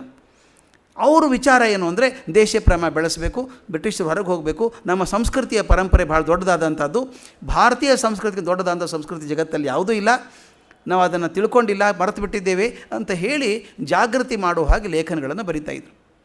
ಅದು ನ್ಯಾಚುರಲಿ ತಿಲಕರಿಗೂ ಬಹಳ ಇಷ್ಟ ಆಯಿತು. ತಿಲಕರು ಅಗರ್ಕರ್ ಇಬ್ಬರು ಚಿಪ್ಲೂನ್ಕರ್ ಕಡೆ ಹೋಗಿ ಭೇಟಿಯಾಗಿ, ಚಿಪ್ಲೂನ್ಕರ್ ವಯಸ್ಸಲ್ಲಿ 6 ವರ್ಷ ದೊಡ್ಡವರು, ಅವ್ರದ್ದೇ ಮುದ್ರಣಾಲಯ ಬೇರೆ ಇತ್ತು. ಅವ್ರನ್ನ ಭೇಟಿಯಾಗಿ ಕೇಳಿದ್ರಂತೆ, ನಮಗೆ ಹೀಗೆ ಅನಿಸುತ್ತೆ ಸರ್, ಶಿಕ್ಷಣ ಹಾದಿ ತಪ್ಪಿದ್ರಿಂದ ನಮ್ಮ ಸಮಾಜ ಹಾದಿ ತಪ್ಪಿದೆ ಅನಿಸುತ್ತೆ, ಶಿಕ್ಷಣ ಮಾಡಬೇಕಂತಿದ್ದೀವಿ. ಚಿಪ್ಲೂನ್ಕರ್ ಕೂಡ ಮೇಷ್ಟ್ರು, ಶಾಲೆ ಮೇಷ್ಟ್ರು. ಅವ್ರಿಗೆ ಚುಚ್ಚಲ್ವಾ ಮೇಷ್ಟ್ರಾಗಿದ್ದವರಿಗೆ ನಿಮ್ಮ ಶಿಕ್ಷಣ ಸರಿ ಇಲ್ಲ ಅಂದರೆ ಏನು ಮಾಡಬೇಕಂತಿದ್ದೀರಿ ಶಿಕ್ಷಣದಲ್ಲಿ ಅಂತ. ಇವರು ಇದನ್ನು ಗಮನಿಸಬೇಕಾದ್ದು, ಬರೀ ಬದಲಾಯಿಸಬೇಕು ಅಂತ ಹಾರಾಡೋದು ದೊಡ್ಡದಲ್ಲ, ಏನು ಬದಲಾಯಿಸಬೇಕು ಅಂತ ಹೇಳೋದಿದೆಯಲ್ಲ ಭಾಳ ಕಷ್ಟ. ಇಬ್ಬರೂ ಕೂತು ಪಟ್ಟಿ ಮಾಡಿದ್ದಾರೆ, ಅಗರ್ಕರ್ ತಿಲಕರು ಇಬ್ಬರು ಕೂತ್ಕೊಂಡು ಶಿಕ್ಷಣದಲ್ಲಿ ಏನೇನು ಇರಬೇಕು ಏನು ಇರಬಾರ್ದು ಅಂತ. ಸಂಸ್ಕೃತ ಇರಬೇಕು, ವ್ಯಾಕರಣ ಇರಬೇಕು, ನಮ್ಮ ಇತಿಹಾಸ ಇರಬೇಕು, ನಾವು ಕಂಡ ಹಾಗೆ ಇತಿಹಾಸ ಇರಬೇಕು ಅಂತೆಲ್ಲ ಪಟ್ಟಿ ಮಾಡ್ಕೊಂಡು ಹೋಗಿ ಚಿಪ್ಲೂನ್ ಕೂತ್ರೆ ಅವ್ರು ಅಂದ್ರಂತೆ, ನಿಜಾಪ ನನಗೆ ಹೊಡೆದಿಲ್ಲ, ಇದು ಮಾಡಬೇಕನ್ಸುತ್ತೆ, ನಾನು ಮಾಡ್ತೇನೆ, ಸೇರ್ಕೋತೀನಿ ನಿಮ್ಮ ಜೊತೆಗೆ ಅಂತ.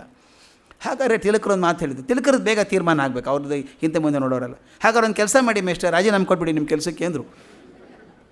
ಅವ್ರು 6 ವರ್ಷ ಸೀನಿಯರ್ ಇವ್ರಿಗಿಂತ. ಅವ್ರ ಮದುವೆಯಾಗಿ ಸಂಸಾರ ಇದೆ, ಇವ್ರದ್ದು ಸಂಸಾರ ಇದೆ, ಇವ್ರು ನೌಕರಿ ಬಿಟ್ಬಿಡಿ ಅಂದರು. ಮುಂದೆ ಏನು ಗತಿ ಅಂದರು, ನಾವೇ ಶಾಲೆ ಮಾಡೋಣ ಅಂದರು ಇವರು. ಈ ಹುಡುಗರು ನಂಬ್ಕೊಂಡು ಅವರು ನೋಡಿ ಹೇಗಿದ್ದಾರೆ, ಪತ್ರ ಬರೀತಾರೆ ತನ್ನ ಹೆಂಡತಿಗೆ, ಇಬ್ಬರು ಹುಡುಗರು ಸಿಕ್ಕಿದ್ದಾರೆ ನನ್ನ ಜೊತೆಗೆ, ತಿಲಕ ಅಗರ್ಕರ್ ಅಂಥೇಳಿ ಒಂದು ಶಾಲೆ ಮಾಡೋಣ ಅಂತಾರೆ, ಐಡಿಯಾ ಚೆನ್ನಾಗಿದೆ ಅನಿಸುತ್ತೆ, ಧ್ವಜ ಹಾರಿಸ್ಬಿಡ್ತೀನಿ ಅಂತ. ನೋಡಿ ಅವ್ರು ಬರೆದದ್ದು, ಧ್ವಜ ಹಾರಿಸ್ಬಿಡ್ತೀನಿ. January 1, 1880, 1880 ಇಸ್ವಿ January 1 ರಾಜೀನಾಮೆ ಕೊಟ್ಬಿಟ್ರು ಕೆಲಸಕ್ಕೆ ಚಿಪ್ಲೂನ್ಕರ್. ರಾಜೀನಾಮೆ ಕೊಟ್ಟು 2ನೇ ಜಾನ್ವರಿ ಒಂದು ಶಾಲೆ ಶುರು ಮಾಡಿಬಿಟ್ರು. ಅಲ್ಲಿ ನನಗೆ ಆಶ್ಚರ್ಯ ಆಗೋದಂದರೆ ಶಾಲೆ ಹೆಸರೇನಿಟ್ರು ಅಂತ, ನ್ಯೂ ಇಂಗ್ಲೀಷ್ ಸ್ಕೂಲ್ ಅಂತ. ತಮಾಷೆ ಇದೆ. ಕೆಲವು ಪ್ರಶ್ನೆ ಕೇಳ್ತಾರೆ ತಿಲಕರ್ನ ಅದನ್ನು, ಅಲ್ಲ ನೀವು ಇಂಗ್ಲೀಷ್ ವಿರೋಧಿಯಾಗಿದ್ದವರು ಮತ್ತು ಇಂಗ್ಲೀಷ್ ಶಾಲೆ ಹೆಸರು ಹಾಕಿಟ್ರಿ, ನ್ಯೂ ಇಂಗ್ಲೀಷ್ ಸ್ಕೂಲ್ ಯಾಕೆಂತ. ಇವತ್ತು ಹಾಗೆ ತಾನೇ. ಯಾರೊಬ್ರು ಹೇಳ್ತಾಯಿದ್ರು, ನಾನೊಬ್ಬರು ಆಕ್ಸ್ಫರ್ಡ್ ಸ್ಕೂಲ್ ಅಂತ ಹೆಸರಿಟ್ಟಿದ್ದೇನೆ, ಕೇಂಬ್ರಿಡ್ಜ್ ಅಂತ ಇಡ್ತೇನೆ, ಹಾರ್ವರ್ಡ್ ಅಂತ ಇಟ್ಟಿದ್ದೇವೆ ಹೆಸರು. ಯಾಕೆಂದರೆ ಜನರು ಭ್ರಮೆಯಲ್ಲಿ ಬರ್ತಾರೆ, ಅದೇ ಆಕ್ಸ್ಫರ್ಡ್ ಇರಬೇಕು, ಅದೇ ಹಾರ್ವರ್ಡ್ ಇರಬೇಕು. ಇಲ್ಲಿರೋದು ಬೇರೆಯೇ, ಅದು ಹಾರ್ವರ್ಡೇ ಅದು. ಆದರೆ ಅಲ್ಲಿ ಹಾರ್ವರ್ಡ್ ಹೆಸರು ಇಟ್ಕೊಂಡ್ರೆ ಬರುತ್ತೆ ಅಂತ. ಇಂಗ್ಲೀಷ್ ಸ್ಕೂಲ್ ಅಂತ ಯಾಕಿಟ್ರಿ, ನ್ಯೂ ಇಂಗ್ಲೀಷ್ ಸ್ಕೂಲ್ ಅಂತ ಯಾಕಿಟ್ರಿ ಎಂದು ಹೇಳ್ತಾರೆ. ಅವರನ್ನು ಅವ್ರ ಕೋಲಿಂದಾನೇ ಹೊಡಿಬೇಕು ಅಂತ. ಎಷ್ಟು ಚೆನ್ನಾಗಿದೆ ಮಾತದು, ಅವರನ್ನು ಅವ್ರ ಕೋಲಿಂದಾನೇ ಹೊಡಿಬೇಕು. ಇಂಗ್ಲೀಷ್ ಸ್ಕೂಲ್ ಅಂತ ಜನ ಬರ್ತಾರೆ, ಆದರೆ ಕಲಿಸೋದು ನಮ್ಮ ಭಾರತೀಯ ಶಿಕ್ಷಣ ಕಲಿಸ್ಬೇಕು ನಾವು. ನ್ಯೂ ಇಂಗ್ಲೀಷ್ ಸ್ಕೂಲ್ ಶುರು ಮಾಡಿದರು, ಮಾತು ಕೊಟ್ಟಿದ್ದರು ಅಗರ್ಕರ್ ತಿಲಕರಿಬ್ಬರು, ನಾವು ಬರೀ ನಿಮ್ಮ ಜೊತೆಗಿರೋದು ಅಷ್ಟೇ ಅಲ್ಲ, ನಾವು ಫುಲ್ ಟೈಮ್ ಎಂಪ್ಲಾಯೀಸ್, ನಾವು ಅಲ್ಲಿ ಕೆಲಸ ಮಾಡ್ತೀವಿ ಅಂತ. ತಿಲಕರು ಬಂದೇ ಬಿಟ್ಟರು. 2 ಜಾನ್ವರಿ ಬಂದು ಅಲ್ಲಿ ಕೆಲಸ ಮೇಷ್ಟ್ರಾಗಿ ಶುರು ಮಾಡಿದರು. ಏನು ಕಲಿಸೋದು? ಸಂಸ್ಕೃತ, ವ್ಯಾಕರಣ, ಗಣಿತ, 3 ವಿಷಯ. ಸೈನ್ಸ್ ವಿಜ್ಞಾನ ಬೇರೆ ಕಲಿಸೋದು ಎಲ್ಲ ಸಬ್ಜೆಕ್ಟ್ ಎಲ್ಲ ಕಲಿಸೋದು ಇಟ್ಕೊಳ್ಳಿ. ಹಾಗೆ ಮಾಡೋದು ಚಿಪ್ಲೂನ್ಕರ್ ಕಲಿಸೋರು. ಅಗರ್ಕರ್ 1 ವರ್ಷ ಪರ್ಮಿಷನ್ ತೊಗೊಂಡ್ರು, ಯಾಕಂದರೆ MA ಮಾಡೋಕ್ಕೆ ಶುರು ಮಾಡಿದ್ರು ಅವರು. 1 ವರ್ಷ ನಾನು MA ಮುಗಿಸ್ಬಿಟ್ಟು ಬರ್ತೀನಿ ಅಂತ. ಆಯಿತು ಅಂದರು ಚಿಪ್ಲೂನ್ಕರ್. ಇವರಿಬ್ಬರು ಇವ್ರ ಜೊತೆಗೆ ಇನ್ನಿಬ್ಬರು ಸೇರಿಕೊಂಡ್ರು, ದೊಡ್ಡವರು ಸೇರಿಕೊಂಡ್ರು. ಅವರು ಒಬ್ಬರು ನಾಮ್ ಜೋಶಿ ಅಂತೊಬ್ಬರು ಸೇರಿಕೊಂಡ್ರು. ಅವ್ರ ಜೊತೆಗೆ ಇನ್ನೊಬ್ಬರು ಸೇರ್ಕೋತಾರೆ, ಅವ್ರ ಸ್ನೇಹಿತರೊಬ್ಬರು. 5 ಜನ ಸೇರಿಕೊಂಡು ಒಂದು ಶಾಲೆ ಮಾಡಬೇಕು ಅಂತ ಶುರು ಮಾಡಿದರು. ಶಾಲೆ ಶುರು ಮಾಡಿ ಪಾಠ ಶುರು ಆಯಿತು. ಎಷ್ಟು ಚೆನ್ನಾಗಿ ಪಾಠ ಮಾಡೋಕ್ಕೆ ಶುರು ಮಾಡಿದರು ಅಂತಂದರೆ, ಈ ಹುಡುಗರಿಗೆ ಏನೇನು ಪ್ರೈಸ್ ಇರ್ತಿತ್ತಲ್ಲ ಮಹಾರಾಷ್ಟ್ರದಲ್ಲಿ ಅವಾಗೆಲ್ಲ, ಜಗನ್ನಾಥ್ ಶಂಕರ್ ಶೇಟ್ ಅವಾರ್ಡ್ ಅಂತ. ತಾವು ಎಷ್ಟು ಜನ ಕೇಳಿದ್ದೀರೋ ಗೊತ್ತಿಲ್ಲ, ನಾವು ಸಣ್ಣ ಹುಡುಗರದ್ದಾಗಿ ಹೆಸರು ಕೇಳ್ತಿದ್ವಿ ಅದನ್ನು. ಜಗನ್ನಾಥ್ ಶಂಕರ್ ಶೇಟ್ ಅವಾರ್ಡ್ ಅಂದರೆ ಸಂಸ್ಕೃತದಲ್ಲಿ ಅತ್ಯಂತ ದೊಡ್ಡ ಅವಾರ್ಡ್. ಅವಾಗೊಂದು 2-3 ಅವಾರ್ಡ್ ಭಾಳ ಫೇಮಸ್ ಆಗಿರ್ತಿತ್ತು. ಒಂದು ಶಂಕರ್ ಶೇಟ್ ಅವಾರ್ಡ್. ಶಂಕರ್ ಶೇಟ್ ಅವಾರ್ಡ್ ಬಂದಿದೆ ಅಂದರೆ ಹುಡುಗ ಅವನೇನು ಗೋಲ್ಡ್ ಮೆಡಲಿಸ್ಟ್ ಇದ್ದ ಹಾಗೆ, ಅವನ ಹೆಸರು ಪ್ರಚಾರ ಆಗೋದು, ಶಂಕರ್ ಶೇಟ್ ಅವಾರ್ಡ್ ವಿನ್ನರ್ ಅಂತ. ಆನಂತರ ಇದೊಂದು ದಕ್ಷಿಣ ಫೆಲೋಶಿಪ್ ಅಂತಂದು ಕೊಡ್ತಾಯಿದ್ರು. ದಕ್ಷಿಣ ಫೆಲೋಶಿಪ್ ಇಡೀ ದಕ್ಷಿಣ ಭಾರತದಲ್ಲಿ ಇಬ್ಬರಿಗೆ ಅತ್ಯಂತ ಶ್ರೇಷ್ಠ ಶಿಕ್ಷಣ ಅಚೀವ್ ಮಾಡಿದವರಿಗೆ 2 ಪ್ರೈಸ್ ಬರೋದು. ನನಗೆ ಸಂತೋಷ ನೆನೆಸ್ಕೊಳ್ಳೋಕ್ಕೆ. ಇವತ್ತು ನನ್ನ ಅಕ್ಕನಿಗೆ ದಕ್ಷಿಣ ಫೆಲೋಶಿಪ್ ಇತ್ತು. ದಕ್ಷಿಣ ಫೆಲೋಶಿಪ್ ಅಂದರೆ ಆಕೆ ಒಂದು ರೆಕಾರ್ಡ್ ಮಾಡಿಬಿಟ್ಟಿದ್ಲು. SSLCಯಿಂದ ಆಕೆ ಕಲಿವರೆಗೂ MSc ಪ್ರತಿ ವರ್ಷ ಫಸ್ಟ್ ರ್ಯಾಂಕ್ ಅಷ್ಟೇ ಅಲ್ಲ, ಫಸ್ಟ್ ಇಯರ್ BScಯಿಂದ MScವರೆಗೂ 100% ರಿಸಲ್ಟ್ಸ್, 98-99% ಅಲ್ಲ. ಅದು ಮ್ಯಾಥಮೆಟಿಕ್ಸ್ ಮೇಜರ್, ಮೈನರ್, ಸ್ಟ್ಯಾಟಿಸ್ಟಿಕ್ಸು. ಯಾವುದಾದ್ರು ಪ್ರಶ್ನೆಯಲ್ಲಿ 10 ಪ್ರಶ್ನೆ ಕೊಟ್ಟು ಯಾವುದಾದ್ರೂ 5 ಬರೀರಿ ಅಂದರೆ 10 ಬರೆದು ಬಂದುಬಿಡೋಳಕ್ಕೆ. ಯಾವುದಾದ್ರೂ 5 ಕರೆಕ್ಟ್ ಇದೆ ಇರ್ತದೆ, 100ಕ್ಕೆ 100. ಆಕೆ ರಿಸಲ್ಟ್ ನೋಡೋಕ್ಕೆ ಎಂದು ಹೋಗ್ತೀನಿ, ನಾನೇ ಹೋಗೋದು. ಅಕ್ಕ 2nd ರ್ಯಾಂಕ್ ಬಂದು ನೋಡ್ಕೊಂಬರ್ತೀನಿ ಅಂತ. ಫಸ್ಟ್ ರ್ಯಾಂಕ್ ಹಾಕಿದೆ. ದಕ್ಷಿಣ ಫೆಲೋಶಿಪ್ ಅವ್ರದ್ದು ನನ್ನ ನೆನಪಿದೆ. ಆಗ ಆಕೆಗೆ ದಕ್ಷಿಣ ಫೆಲೋಶಿಪ್ ಅಂತ ತಿಂಗಳಿಗೆ 400 ರೂಪಾಯಿ ಬರ್ತಾಯಿತ್ತು. I am talking of 60s. ಆಗ 400 ರೂಪಾಯಿ ನಮ್ಮ ತಂದೆ ಸಂಬಳಕ್ಕಿಂತ ಹೆಚ್ಚು. ನಾವು ಧಾರವಾಡದಲ್ಲಿ ಮನೆ ಮಾಡ್ಕೊಂಡಿದ್ದೇ ನಮ್ಮ ಅಕ್ಕನ ಸ್ಕಾಲರ್ಶಿಪ್ನಿಂದ. ಅಷ್ಟು ದೊಡ್ಡ ಸ್ಕಾಲರ್ಶಿಪ್ ಅದು, ದಕ್ಷಿಣ ಫೆಲೋಶಿಪ್ ಅಂತ, ಭಾಳ ದೊಡ್ಡ ಅವಾರ್ಡ್. ಯಾಕೆ ಫೋಟೋ ಬರೋದು ದಕ್ಷಿಣ ಫೆಲೋಶಿಪ್ ಹೋಲ್ಡರ್ ಅಂತ. ಕ್ಲಾಸಿಗೆ ಹೋದಾಗ ಮರ್ಯಾದೆ ಪ್ರೊಫೆಸರ್ಗಳು, ಓ ದಕ್ಷಿಣ ಫೆಲೋಶಿಪ್ಪಿನ ಆಕೆ ಅಂತ. ಹಾಗೆ ಇದೊಂದು ಶಂಕರ್ ಶೇಟ್ ಅವಾರ್ಡ್ ಅಂತ. ಇವ್ರು ಹೇಗೆ ತಯಾರು ಮಾಡಿದರು ಅಂದರೆ, ಆ ಹುಡುಗರಿಗೆ ಹಗಲು ರಾತ್ರಿ ಟೈಮ್ ಇಲ್ಲ, ಶಿಕ್ಷಕರು ಕೂತ್ಕೊಂಡು ಕಲಿಸಿ ಪ್ರತಿ ವರ್ಷ ಶಂಕರ್ ಶೇಟ್ ಅವಾರ್ಡ್ ಬರಬೇಕು, ದಕ್ಷಿಣ ಫೆಲೋಶಿಪ್ ಬರಬೇಕಲ್ಲಿ, ಆ ಅವಾರ್ಡ್ ಬರಬೇಕು, ಒಂದು ಅವಾರ್ಡ್ ಬರಬೇಕು. ಹಾಗೆ ಪಾಠ ಮಾಡಿ ಒಂದು 2-3 ವರ್ಷದಲ್ಲಿ ಸ್ಕೂಲ್ ಸ್ಟ್ರೆಂತ್ ಆಗಿನ ಕಾಲಕ್ಕೆ ಲೆಕ್ಕ ಹಾಕ್ಕೊಳ್ಳಿ 1000 ಆಯಿತು. ಹುಡುಗರು ಬರೋದಂದ್ರೆ ಅಡ್ಮಿಷನ್ ಸಿಗೋ ಸಾಧ್ಯ ಇಲ್ಲ. ತಿಲಕರಿಗೆ ಫುಲ್ ಟೈಮ್ ಕೆಲಸ, ಅಷ್ಟು ಕೆಲಸ ಮಾಡೋರು. ಅವ್ರು ಹೇಳ್ತಾರೆ, ನಾನು 10 ವರ್ಷದಲ್ಲಿ ಆ ಸಂಸ್ಥೆಗೆ ದುಡಿದಷ್ಟು ಇಡೀ ಜೀವನ ದುಡಿಲಿಕ್ಕೆಲ್ಲ ನಾನು ಅಷ್ಟು ದುಡಿದಿದ್ದೇನೆ ಅಂತ. ಹಾಗಲ್ಲ ರಾತ್ರಿ ಮಕ್ಕಳಿಗೆ ಏನಾದರೂ ಮಾಡೋದು ಅಂತ. ಮರು ವರ್ಷ ಅಗರ್ಕರ್ ಸೇರಿಕೊಂಡ್ರು, ಮಾಡಿದರು. ಈ ಚೈತನ್ಯ ಎಷ್ಟು ದೊಡ್ಡದು ತಿಲಕರದು ಅಂದರೆ ಸಾಲೋಲ್ಲ ಆ ಶಕ್ತಿ. ಇದು ಸ್ವಲ್ಪ ಕೆಲಸ ಆದರೆ ಸಾಲೋಲ್ಲ, ಮೈ ತುಂಬ ಕೆಲಸ ಇದ್ದರೂ ಕಮ್ಮಿ ಅನಿಸುತ್ತೆ ಆ ಶಕ್ತಿಗೆ. ಇನ್ನೂ ಏನೋ ಮಾಡಬೇಕು ಅನ್ನಿಸ್ತು. ಚಿಪ್ಲೂನ್ಕರ್ ಹೇಳಿದರು, ಚೆನ್ನಾಗಿ ಬರೀರಿ ಹಾಗಾದರೆ ಒಂದು ಪೇಪರ್ ಮಾಡೋಣ ಅಂತ ಶುರು ಆಯಿತು. ಚಿಪ್ಲೂನ್ಕರ್ ಪ್ರೆಸ್ಸಲ್ಲೇ 2 ಪೇಪರ್ ಶುರು ಮಾಡಿದರು. ಒಂದು ಕೇಸರಿ ಅಂತ, ಇನ್ನೊಂದು ಮರಾಠ ಅಂತ. ಕೇಸರಿ ಅನ್ನೋದು ಮರಾಠಿಯಲ್ಲಿ ಬರುವಂಥದ್ದು, ಮರಾಠ ಅನ್ನೋದು ಇಂಗ್ಲೀಷದ್ದು. ನೋಡಿ ಹೇಗೆ 2 ಬರೆಯೋ ಪೇಪರ್ ಶುರು ಮಾಡಿದ್ರು, ವಾರಪತ್ರಿಕೆ ಶುರು ಮಾಡಿದರು, ಬರೆಯೋಕ್ಕೆ ಶುರುವಾಯಿತು. ಕೇಸರಿಗೆ ಅಗರ್ಕರ್ ಬರೆಯೋರು, ಮರಾಠಾಗೆ ತಿಲಕರ್ ಬರೆಯೋರು. ಆ ಪೇಪರ್ ಎಷ್ಟು ಪ್ರಸಿದ್ಧ ಆಗಿಬಿಡ್ತು ಅಂತ ಬರೀತಾರೆ. 2 ವರ್ಷದಲ್ಲಿ ಆ ಕೇಸರಿ ಮತ್ತು ಮರಾಠ ಎಷ್ಟು ಹೆಸರು ಬಂತು ಅಂದರೆ, ಭಾರತದ ಯಾವುದೇ ಭಾರತದ ಭಾಷೆಯಲ್ಲಿ ಅತ್ಯಂತ ಹೆಚ್ಚು ಚಂದಾದಾರರಿದ್ದ ಪತ್ರಿಕೆ ಕೇಸರಿ ಮತ್ತು ಮರಾಠ ಅಂತ ಆಗ್ಬಿಡ್ತು. ಆದರೆ ಬರವಣಿಗೆಯಲ್ಲಿ, ಶೈಲಿಯಲ್ಲಿ ವ್ಯತ್ಯಾಸ. ಅಗರ್ಕರ್ ಅವ್ರದ್ದು ಒಂದು ರೋಚಕ ಭಾಷೆ, ಜನರು ಚಾಟಿ ಹೊಡೆದೆಬ್ಬಿಸುವಂಥದ್ದು, ಬಿರುಸು ಮಾತು ಅದೆಲ್ಲ ಬರೋದು. ಇವ್ರದ್ದು ಹರಿತವಾದ ವಿಶ್ಲೇಷಣೆ ಜಾಸ್ತಿ, ತಿಲಕರದು. 2 ಪತ್ರಿಕೆ ಬರುವಂಥದ್ದು. ಆ ಚಿಪ್ಲೂನ್ಕರ್ ಪ್ರೆಸ್ಸಲ್ಲೇ ಬರೋಕ್ಕೆ ಶುರು ಆಯಿತು. ಕೇಸರಿ ಮತ್ತು 2 ಬಂದಾಗ ಹೆಸರು ತುಂಬ ಹೆಚ್ಚೆ ಬಂದು ಮಕ್ಕಳಿಗೆ ಬರೋದು ಅದೆಲ್ಲ ಶುರುವಾಗಿ ಒಂದು ಪತ್ರಿಕೆ ಕಡೆಗೆ ಮನಸ್ಸು ಬರೋದು ಶುರು ಆಯಿತು. ಶಾಲೆಯಲ್ಲಿ ಪಾಠ ಮಾಡಬೇಕು, ಹಾಗಲ್ಲಿ ರಾತ್ರಿಗೆಲ್ಲ ಕೂತ್ಕೊಂಡು ಆರ್ಟಿಕಲ್ ಬರೆಯುವಂಥದ್ದು ಇಬ್ಬರು ಶುರು ಮಾಡಿದರು. ಇವ್ರ ಜೊತೆಗೆ ಏನು ಮಾಡಿದರು, ಆ ವಾಮನರಾವ್ ಆಪ್ಟೆ ಇದ್ರಲ್ಲ, ವಾಮನ್ ಶಿವರಾಮ್ ಆಪ್ಟೆ, ಸಂಸ್ಕೃತ ಪಂಡಿತರು, ಇವ್ರು ನೋಡಿದರು. ಇಬ್ಬರು ಹುಡುಗರಲ್ಲೇ ಸರ್ ನಾನು ಬರ್ತೀನಿ ಅಂತ ಅವರು ಮೇಸ್ಟ್ರಾಗಿ ಬಂದರು. ನೋಡಿ, ಅಂಥ ದೊಡ್ಡ ವಿದ್ವಾಂಸರಾದರೆ ಶಾಲೆ ಹೇಗಿರ್ತದೆ. ಅದಕ್ಕೆ ಹೇಳ್ತಾರೆ, quality of A school is measured by the quality of teachers, nothing else. ಶಿಕ್ಷಕರ ಗುಣಮಟ್ಟ ಚೆನ್ನಾಗಿದ್ದರೆ ಶಾಲೆ ಚೆನ್ನಾಗಿರ್ತದೆ. ತಿಲಕರಂಥವ್ರು, ಅಗರ್ಕರ್ ಅಂಥವ್ರು, ಆಪ್ಟೆ ಅಂಥವ್ರು, ನಾಮ್ ಜೋಶಿ ಅಂಥವ್ರು ಶಿಕ್ಷಕರಾದರೆ ಇನ್ನೇನು ಬೇಕು ಸ್ವಾಮಿ ಮಕ್ಕಳಿಗೆ.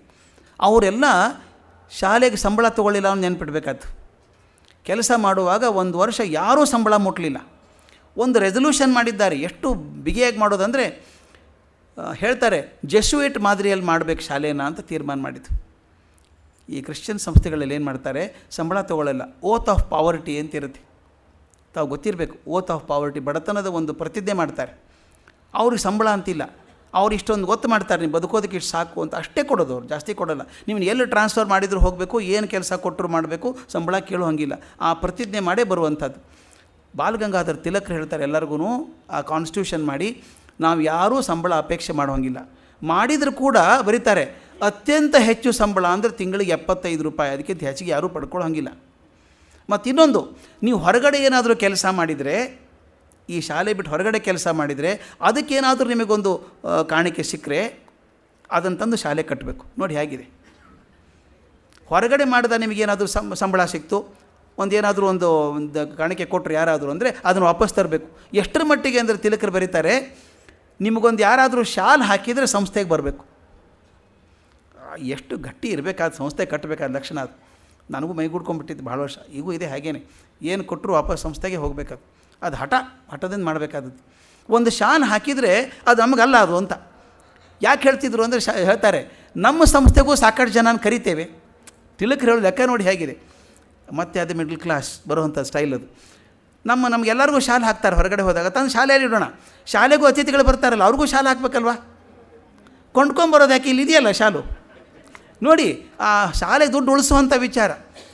ಅಷ್ಟರ ಮಟ್ಟಿಗೆ ಆ ಪ್ರೀತಿಯಿಂದ, ಕಾಳಜಿಯಿಂದ ಶಾಲೆಯನ್ನು ಬೆಳೆಸೋಕೆ ಶುರು ಮಾಡಿದರು, ಲೇಖನ ಬರೆಯೋಕ್ಕೆ ಶುರು ಆಯಿತು. ಆ ಪತ್ರಿಕೆ ಬಂದು ಶುರು ಆದ ಹೆಸರು ಬಂತಲ್ಲ, ಒಂದು ಸಣ್ಣ ಘಟನೆ ಆಯಿತು. ಆ ಘಟನೆ ಹೇಳಿ ಇವತ್ತು ನಿಲ್ಲಿಸ್ತೇನೆ, ಭಾಳ ದೊಡ್ಡ ಘಟನೆ ಅದು. ಕೋಲ್ಹಾಪುರದಲ್ಲಿ ಒಂದು ಘಟನೆ ಆಯಿತು, ಅದನ್ನು ಕೋಲ್ಹಾಪುರ ಕರ್ಮಕಾಂಡ ಅಂತ ಕರೀತಾರೆ. ವಿಚಿತ್ರವಾದಂಥ ಘಟನೆ. ಇವರು ಜರ್ನಲಿಸಮ್ ಶುರು ಮಾಡಿದ 2-3 ವರ್ಷ ಆಗಿದೆ ಅಷ್ಟೇ, ಆ ಹೊತ್ತಿಗೆ ಆದಂಥ ಘಟನೆ. ಇದರ ಹಿನ್ನೆಲೆ ಆದದ್ದು 1870ನೇ ಇಸ್ವಿಗೆ ಆ ಕೊಲ್ಹಾಪುರದ ಮಹಾರಾಜರಾಗಿದ್ದವರು ರಾಜಾರಾಮ್ ಅನ್ನುವಂಥವ್ರು ಸಂತಾನ ಇಲ್ಲದೆ ತೀರ್ಕೊಂಡ್ರು, ಮಕ್ಕಳಿಲ್ಲ. ಆ ರಾಜಮಂತನ ಬೆಳಿಬೇಕಲ್ಲ, ಏನು ಮಾಡಬೇಕು? ಅವ್ರಿಗಿಬ್ಬರು ಹೆಂಡಂದರು, ಆ ವಿಧವೆಯರಾದಂಥ ಇಬ್ಬರು ಹೆಂಡಂದಿರು ಏನು ಮಾಡಿದರು, ಸರ್ದಾರ್ ಮನೆತನದ ಸೇರಿದಂಥ ಒಬ್ಬ ಹುಡುಗನ ಕರ್ಕೊಂಬಂದರು. ದತ್ತಕ್ಕೆ ತೊಗೊಂಡು ಅವನ ರಾಜ್ಕುಮಾರ ಅಂತ ಮಾಡಿದರು. ಅವನಿಗೆ ಶಿವಾಜಿರಾವ್ ಅಂತ ಹೆಸರಿಟ್ಟರು. ಇದು ಗಮನಿಸ್ಬೇಕು, ಸ್ವಲ್ಪ ಕತೆ ಚೆನ್ನಾಗಿದೆ ಅದು. ಇಬ್ಬರು ವಿಧವೆಯರು ಸೇರಿಕೊಂಡು ಒಬ್ಬ ಸರ್ದಾರ್ ಮನೆತ ಹುಡುಗನ ಕರ್ಕೊಂಬಂದು ದತ್ತು ತೊಗೊಂಡು ಅವನ ರಾಜ್ಕುಮಾರ ಶಿವಾಜಿರಾವ್ ಅಂತ ಹೆಸರಿಟ್ಟರು. ಆದರೆ ಅದು ಏನೋ ವಿಚಿತ್ರ, ಒಂದು 1877 ಇಷ್ಟು ಹೊತ್ತಿಗೆ, ಅಂದರೆ ಒಂದು 7 ವರ್ಷ ಆಗೋ ಹೊತ್ತಿಗೆ ಆ ಹುಡುಗನಿಗೆ ಸ್ವಲ್ಪ ಹುಚ್ಚಿದೆ ಅನಿಸ್ಬಿಡ್ತು. ಗಮನಿಸಬೇಕು, ರಾಜನಿಗೆ ವಾರಸದಾನವ, ಮುಂದೆ ರಾಜ ಆಗುವಂಥವನು ರಾಜ್ಕುಮಾರ, ಹುಚ್ಚುಚಾರ ಸ್ವಲ್ಪ ಬಿಹೇವ್ ಮಾಡ್ತಾನೆ, ಸರಿ ಆಗಲ್ಲ, ಹುಚ್ಚಿನ ಎಳೆ ಕಾಣಿಸುತ್ತೆ ಅವನ ಸ್ವಭಾವದಲ್ಲಿ ಅಂತ ಬಂತು. ಆದರೆ ಜನರಲ್ಲಿ ಸುದ್ದಿ ಹಬ್ಬಿದ್ದೇನು ಅಂದರೆ ಅವನು ಹುಚ್ಚ ಅಲ್ಲ, ಅವನು ಯಾರೋ ಒಬ್ಬರು ಆ ರಾಜ್ಯದಲ್ಲಿ ರಾಜ ನಡೆಸುವಂಥವ್ರಿದ್ದಾರಲ್ಲ, ಬರ್ವೆ ಅಂತ ಒಬ್ಬರಿದ್ದಾರೆ, ಆ ಪಾಲಕರು. ಅವರೇನು ಮಾಡಿದ್ದಾರೆ, ಇವನ ಮೇಲೆ ಕೋಪದಿಂದ ತಮಗೆ ಯಾರಿಗೂ ಆಸಕ್ತಿ ಇರಬೇಕು, ಅದಕ್ಕೆ ಹುಡುಗನೇನು ಮಾಡಿದ್ದಾರೆ, ಅವನಿಗೇನೋ ಔಷಧಿ ಕೊಡ್ತಾರೆ, ಮದ್ದು ಕೊಡ್ತಾರೆ, ಯಾವುದೋ ಉದ್ರೇಕ ಬರುವಂಥ ಪೇಯಗಳನ್ನು ಕೊಟ್ಟು ಹುಚ್ಚು ಹೆಚ್ಚು ಆಗೋಂಗೆ ಮಾಡಿದ್ದಾರೆ ಅವನಿಗೆ ಅಂತ ಸುದ್ದಿ ಹತ್ತು. ಜನ ನಂಬ್ಕೊಳ್ಳೋಕೆ ಶುರು ಮಾಡಿದರು. ಆಗೆಲ್ಲ ರಾಜರು ನಂಬ್ಕೊಳ್ಳೋದು ತುಂಬ ಜನ. ಸ್ವಲ್ಪ ಗಲಾಟೆ ಮಾತು ಶುರು ಆಯಿತು, ಬರ್ವೆಯವ್ರ ವಿರುದ್ಧ ಮಾತು ಶುರು ಆಯಿತು. ಇನ್ನೂ ಸ್ವಲ್ಪ ಜಾಸ್ತಿ ಆಯಿತು. ಅದಕ್ಕೇನು ಮಾಡಿದ ಅವನು ಬರ್ವೆ ಅಂದರೆ, ಮದುವೆ ಆಗಿಬಿಟ್ಟು ಹುಡುಗನ ಮದುವೆ ಮಾಡಿಬಿಟ್ಟಿದ್ರು ಅಷ್ಟರೊಳಗೆ, ಅವನು ಸಣ್ಣ ಹುಡುಗನ ರಾಜ್ಕುಮಾರನಿಗೆ. ಆ ಹೆಂಡತಿಯಿಂದ ಬೇರೆ ಮಾಡಿ ಇಬ್ಬರು ಸೈನಿಕರು, ಅವ್ರ ಹೆಸರು ಕೂಡ ಬರೀತಾರೆ, ಒಬ್ಬವ ಗ್ರೀನ್ ಅಂತ, ಇನ್ನೊಬ್ಬ ಕಾಕ್ಸ್ ಅಂತ. ಆ ಗ್ರೀನ್ ಮತ್ತು ಕಾಕ್ಸ್ ಅನ್ನುವಂಥ ಇಬ್ಬರು ಸೈನಿಕರ ಕಡೆ ಕೊಟ್ಟು ಅಂಗರಕ್ಷಕರನ್ನು ಮಾಡಿಬಿಡೋದು. ಅಂಗರಕ್ಷಕರಂದರೆ ಆ ರಾಜ್ಕುಮಾರನ ಯಾರೂ ನೋಡೋಂಗಿಲ್ಲ, ಅವ್ನ ಹೆಂಡತಿ ಕೂಡ ನೋಡೋಂಗಿಲ್ಲ, ಬೇರೆ ಇಟ್ಬಿಟ್ಟು ಚಿತ್ರಹಿಂಸೆ ಕೊಡೋಕ್ಕೆ ಶುರು ಮಾಡಿದ್ರು ಆ ಹುಡುಗರಿಗೆ. ಅವ್ನು ಮೊದಲೇ ಸ್ವಲ್ಪ ಕಷ್ಟ ಆಗಿಬಿಟ್ಟಿದೆ, ಇದಿಷ್ಟಾದರೆ ಇನ್ನೂ ಹುಚ್ಚು ಜಾಸ್ತಿ ಆಗಿಬಿಡ್ತು. ಅವನಿಗೆ ವಿಷಪ್ರಾಶನ ಮಾಡ್ತಾರೆ ಅಂತ ಸುದ್ದಿ. ನೋಡಿ, ರಾಜಮನೆತನದ ಸುದ್ದಿಗಳು ಭಾಳ ಕುತೂಹಲನ ಹುಟ್ಟಿಸ್ತವೆ. ಯಾರ್ಯಾರ ಮನೆ ಘಟನೆ ಅಷ್ಟು ಹುಚ್ಚಲಿಕ್ಕಿಲ್ಲ, ದೊಡ್ಡ ಮನೆತನದ ಬಗ್ಗೆ ಸುದ್ದಿ ಬಂದರೆ ಭಾಳ ಬೇಗ ಪ್ರಸಿದ್ಧಿ ಆಗಿಬಿಡುತ್ತೆ. ಓ, ರಾಜ್ಕುಮಾರನ ಕೊಲ್ಲೋಕ್ಕೆ ಪ್ರಯತ್ನ ಮಾಡ್ತಿದ್ದಾನೆ ಬರ್ವೆ ಅಂತ ಹೇಳಿ ಎಲ್ಲ ಕಡೆ ಲೇಖನ ಬರೋಕ್ಕೆ ಶುರು ಆಯಿತು, ಗಲಾಟೆ ಶುರು ಆಯಿತು, ಸ್ವಲ್ಪ ತಳಮಳ ಶುರು ಆಯಿತು. ಆ ಹೊತ್ತಿಗೆ ಯಾರೋ ಒಬ್ಬರು ಬಂದು ತಿಲಕರಿಗೆ, ಅಗರ್ಕರ್ ಅವರಿಗೆ 3 ಪತ್ರ ಕೊಟ್ಟರು. ಈ ಪತ್ರ ಯಾವುದು ಅಂದರೆ, ಈಗ ಸ್ಟಿಂಗ್ ಆಪರೇಷನ್ ಅಂತೀವಲ್ಲ ನಾವು, ಹಾಗೆ ಆ 3 ಪತ್ರ ಬರ್ವೆ ಅವರು ಆ ಗ್ರೀನಿಗೆ, ಆ ಅಂಗರಕ್ಷಕ ಇದ್ದಾನಲ್ಲ ಮಿಲ್ಟ್ರಿ ಅವನು, ಬ್ರಿಟಿಷ್ ಅವನು, ಅವನಿಗೆ ಬರೆದು ಇವನು ವಿಷ ಹಾಕು ಅಂತ ಬರೆದಂಥ ಪತ್ರಗಳು. ಹೀಗೆ ಮಾಡು, ಹೀಗೆ ಮಾಡು, ಈ ವಿಷ ಹಾಕು, ಈ ವಿಷ ಹಾಕು ಅಂತೇನೋ ಬರೆದಂಥ 3 ಪತ್ರಗಳು ಆ ತಿಲಕರು ಮತ್ತು ಅಗರ್ಕರ್ ಕೈಗೆ ಸಿಕ್ತು. ಇವರೇನು ಮಾಡಿದರು, ಆ ಪತ್ರ ತೊಗೊಂಡು ಅದನ್ನು ಕಾಪಿ ಮಾಡಿ, ಆಗೆಲ್ಲ ಸ್ಕ್ಯಾನ್ ಇತ್ತು, ಹೇಗೆ ಮಾಡಿದ್ರು ಗೊತ್ತಿಲ್ಲ ನನಗೆ, ಅದನ್ನು ಕಾಪಿ ಮಾಡಿ ತಮ್ಮ ಕೇಸರಿ ಮತ್ತು ಮರಾಠ 2 ಪೇಪರಲ್ಲಿ ಪ್ರಕಟ ಮಾಡಿ ಒಂದು ಚಾಲೆಂಜ್ ಕೊಟ್ಬಿಟ್ರು. ಸ್ವಲ್ಪ ಇಬ್ಬರದು ಏನಲ್ಲ, ಇವ್ರದ್ದು ನಮ್ಮ ಅಗರ್ಕರ್ ಭಾಷೆ ಸ್ವಲ್ಪ ಚುರುಕು ಮತ್ತು ಚಾಲೆಂಜಿಂಗ್ ಭಾಷೆ. ಬರ್ವೆ ಅವ್ರ ಮೇಲೆ ನಾವು ಚಾಲೆಂಜ್ ಮಾಡ್ತಾ ಇದ್ದೀವಿ, ಇದನ್ನು ಆಪಾದನೆ ಮಾಡ್ತಾ ಇದ್ದೀವಿ, ಅವ್ರು ನಿರಪರಾಧಿಗಳೇ ಆಗಿದ್ದ ಪಕ್ಷದಲ್ಲಿ ನ್ಯಾಯಾಲಯದಲ್ಲಿ ತಮ್ಮ ನಿರಪರಾಧಿತ್ವವನ್ನು ಪ್ರೂವ್ ಮಾಡಲಿ ಅಂತ ಚಾಲೆಂಜ್ ಕೊಟ್ಬಿಟ್ರು. ಆ ಬರ್ವೆಗೆ ಸಂತೋಷ ಆಗತ್ತಾ? ಅವ್ನಿಗೆ ವಿಪರೀತ ಸಿಟ್ಟು ಬಂತು. ಇವ್ರು ಯಾರು ಹುಡುಗರು ಬರೆಯೋದು ನನ್ನ ಮೇಲೆ ಅಂತ ಹೇಳಿ ತಮ್ಮ ವಕೀಲರನ್ನ ಇಟ್ಟುಕೊಂಡು 5 ಜನರ ಮೇಲೆ ಕೇಸ್ ಹಾಕಿಬಿಟ್ಟ, ಮಾನಹಾನಿ ಕಟ್ಟಲೆ ಹಾಕಿದ. ಆ 5 ಪತ್ರಿಕೆಯವರು, ಬೇರೆ ಬೇರೆಯವರು, ಆ ಪತ್ರಿಕೆಗಳು ಯಾವುದು ಅಂತ ಬರೀತಾರೆ. ಮೊದಲು ನೇಟಿವ್ ಒಪಿನಿಯನ್ ಅಂತ ಒಂದು ಪತ್ರಿಕೆ, ಅದರ ಪತ್ರಿಕೆ ಸಂಪಾದಕರಾಗಿದ್ದಂಥ ಸದಾಶಿವ ಪಾಂಡುರಂಗ್ ಬಾಕ್ಲೆ ಅಂತ ಒಬ್ಬರು, ಜ್ಞಾನ ಪ್ರಕಾಶ ಪತ್ರಿಕೆಯ ವಾಮನ್ ಗೋವಿಂದ್ ರಾನಡೆ ಮತ್ತು ಭಿಡೆ ಅನ್ನೋರಿಬ್ಬರು, ಮರಾಠ ಪತ್ರಿಕೆಯ ತಿಲಕ್ರವರು, ಕೇಸರಿ ಪತ್ರಿಕೆಯ ಅಗರ್ಕರ್ ಅವರು, 5 ಜನರ ಮೇಲೆ ಮಾನಹಾನಿ ಕಟ್ಟಲೆ ಮಾಡಿದರು. ಒಂದು ವಿಚಿತ್ರ ಘಟನೆ ನಡುವೆ ಆಗ್ತದೆ. ಇದು ಭಾಳ ವಿಚಿತ್ರ ಘಟನೆ, ತಿಲಕರ ಜೀವನದಲ್ಲಿ ಮರೆಯಲ್ಲ ಅವ್ರು ಯಾವತ್ತು. ಮುಂದೆ ಹೇಳ್ತಾರೆ, ಬರೀಬೇಕಾದ್ರೆ ನಾನು ಪ್ರೂಫ್ ಇಟ್ಕೊಂಡು ಬರಿತೇನೆ ಅಂತ. ಅದಕ್ಕೆ ಕಾರಣ ಇದು. ಅವನು ಯಾವನೋ ಕೊಟ್ಟಿದ್ನಲ್ಲ, ದಾಖಲೆ ಕೊಟ್ಟಿದ್ನಲ್ಲ, 3 ಪತ್ರ ಕೊಟ್ಟಿದ್ನಲ್ಲ, ಈ ಪೇಪರಲ್ಲಿ ಬಂದ ತಕ್ಷಣ ಗಾಬರಿ ಆಗಿಬಿಟ್ಟ ಅವನು. ಬಂದುಬಿಟ್ಟು ಹೇಳ್ದ, ದಯವಿಟ್ಟು ನಾನು ನಿಮ್ಮ ನಂಬಿಕೆ ಮೇಲೆ ಕೊಟ್ಟಿದ್ದೀನಿ, ಆ ಒರಿಜಿನಲ್ ದಯವಿಟ್ಟು ಯಾರಿಗೂ ತೋರಿಸ್ಬೇಡಿ ಅಂತ ಮಾತು ಕೊಡಿ ಅಂತ ಮಾತು ತೊಗೊಂಡ. ಮಾತು ತೊಗೊಳ್ಳೋದು ಅಷ್ಟೇ ಅಲ್ಲ, ಅಗರ್ಕರ್ ಸ್ವಲ್ಪ ಭಾವನಾಜೀವಿ. ಆ 2 ಕೊಟ್ಟಂಥ 3 ಪತ್ರಗಳನ್ನು ಬೆಂಕಿಗೆ ಹಾಕಿ ಸುಟ್ಟುಬಿಟ್ರು. ಅಲ್ಲಿ ಒರಿಜಿನಲ್ ಪ್ರೂಫ್ ಇಲ್ಲ, ಈಗ ಪ್ರಿಂಟ್ ಆಗಿ ಹೋಗಿದೆ, ಚಾಲೆಂಜ್ ಆಗಿದೆ, ಕೋರ್ಟಲ್ಲಿ ವಿಷಯ ಬಂತು, ಪ್ರೂಫ್ ತೋರಿಸಿ ಅಂತ ಬಂತು. ಪ್ರೂಫ್ ಇಲ್ಲ.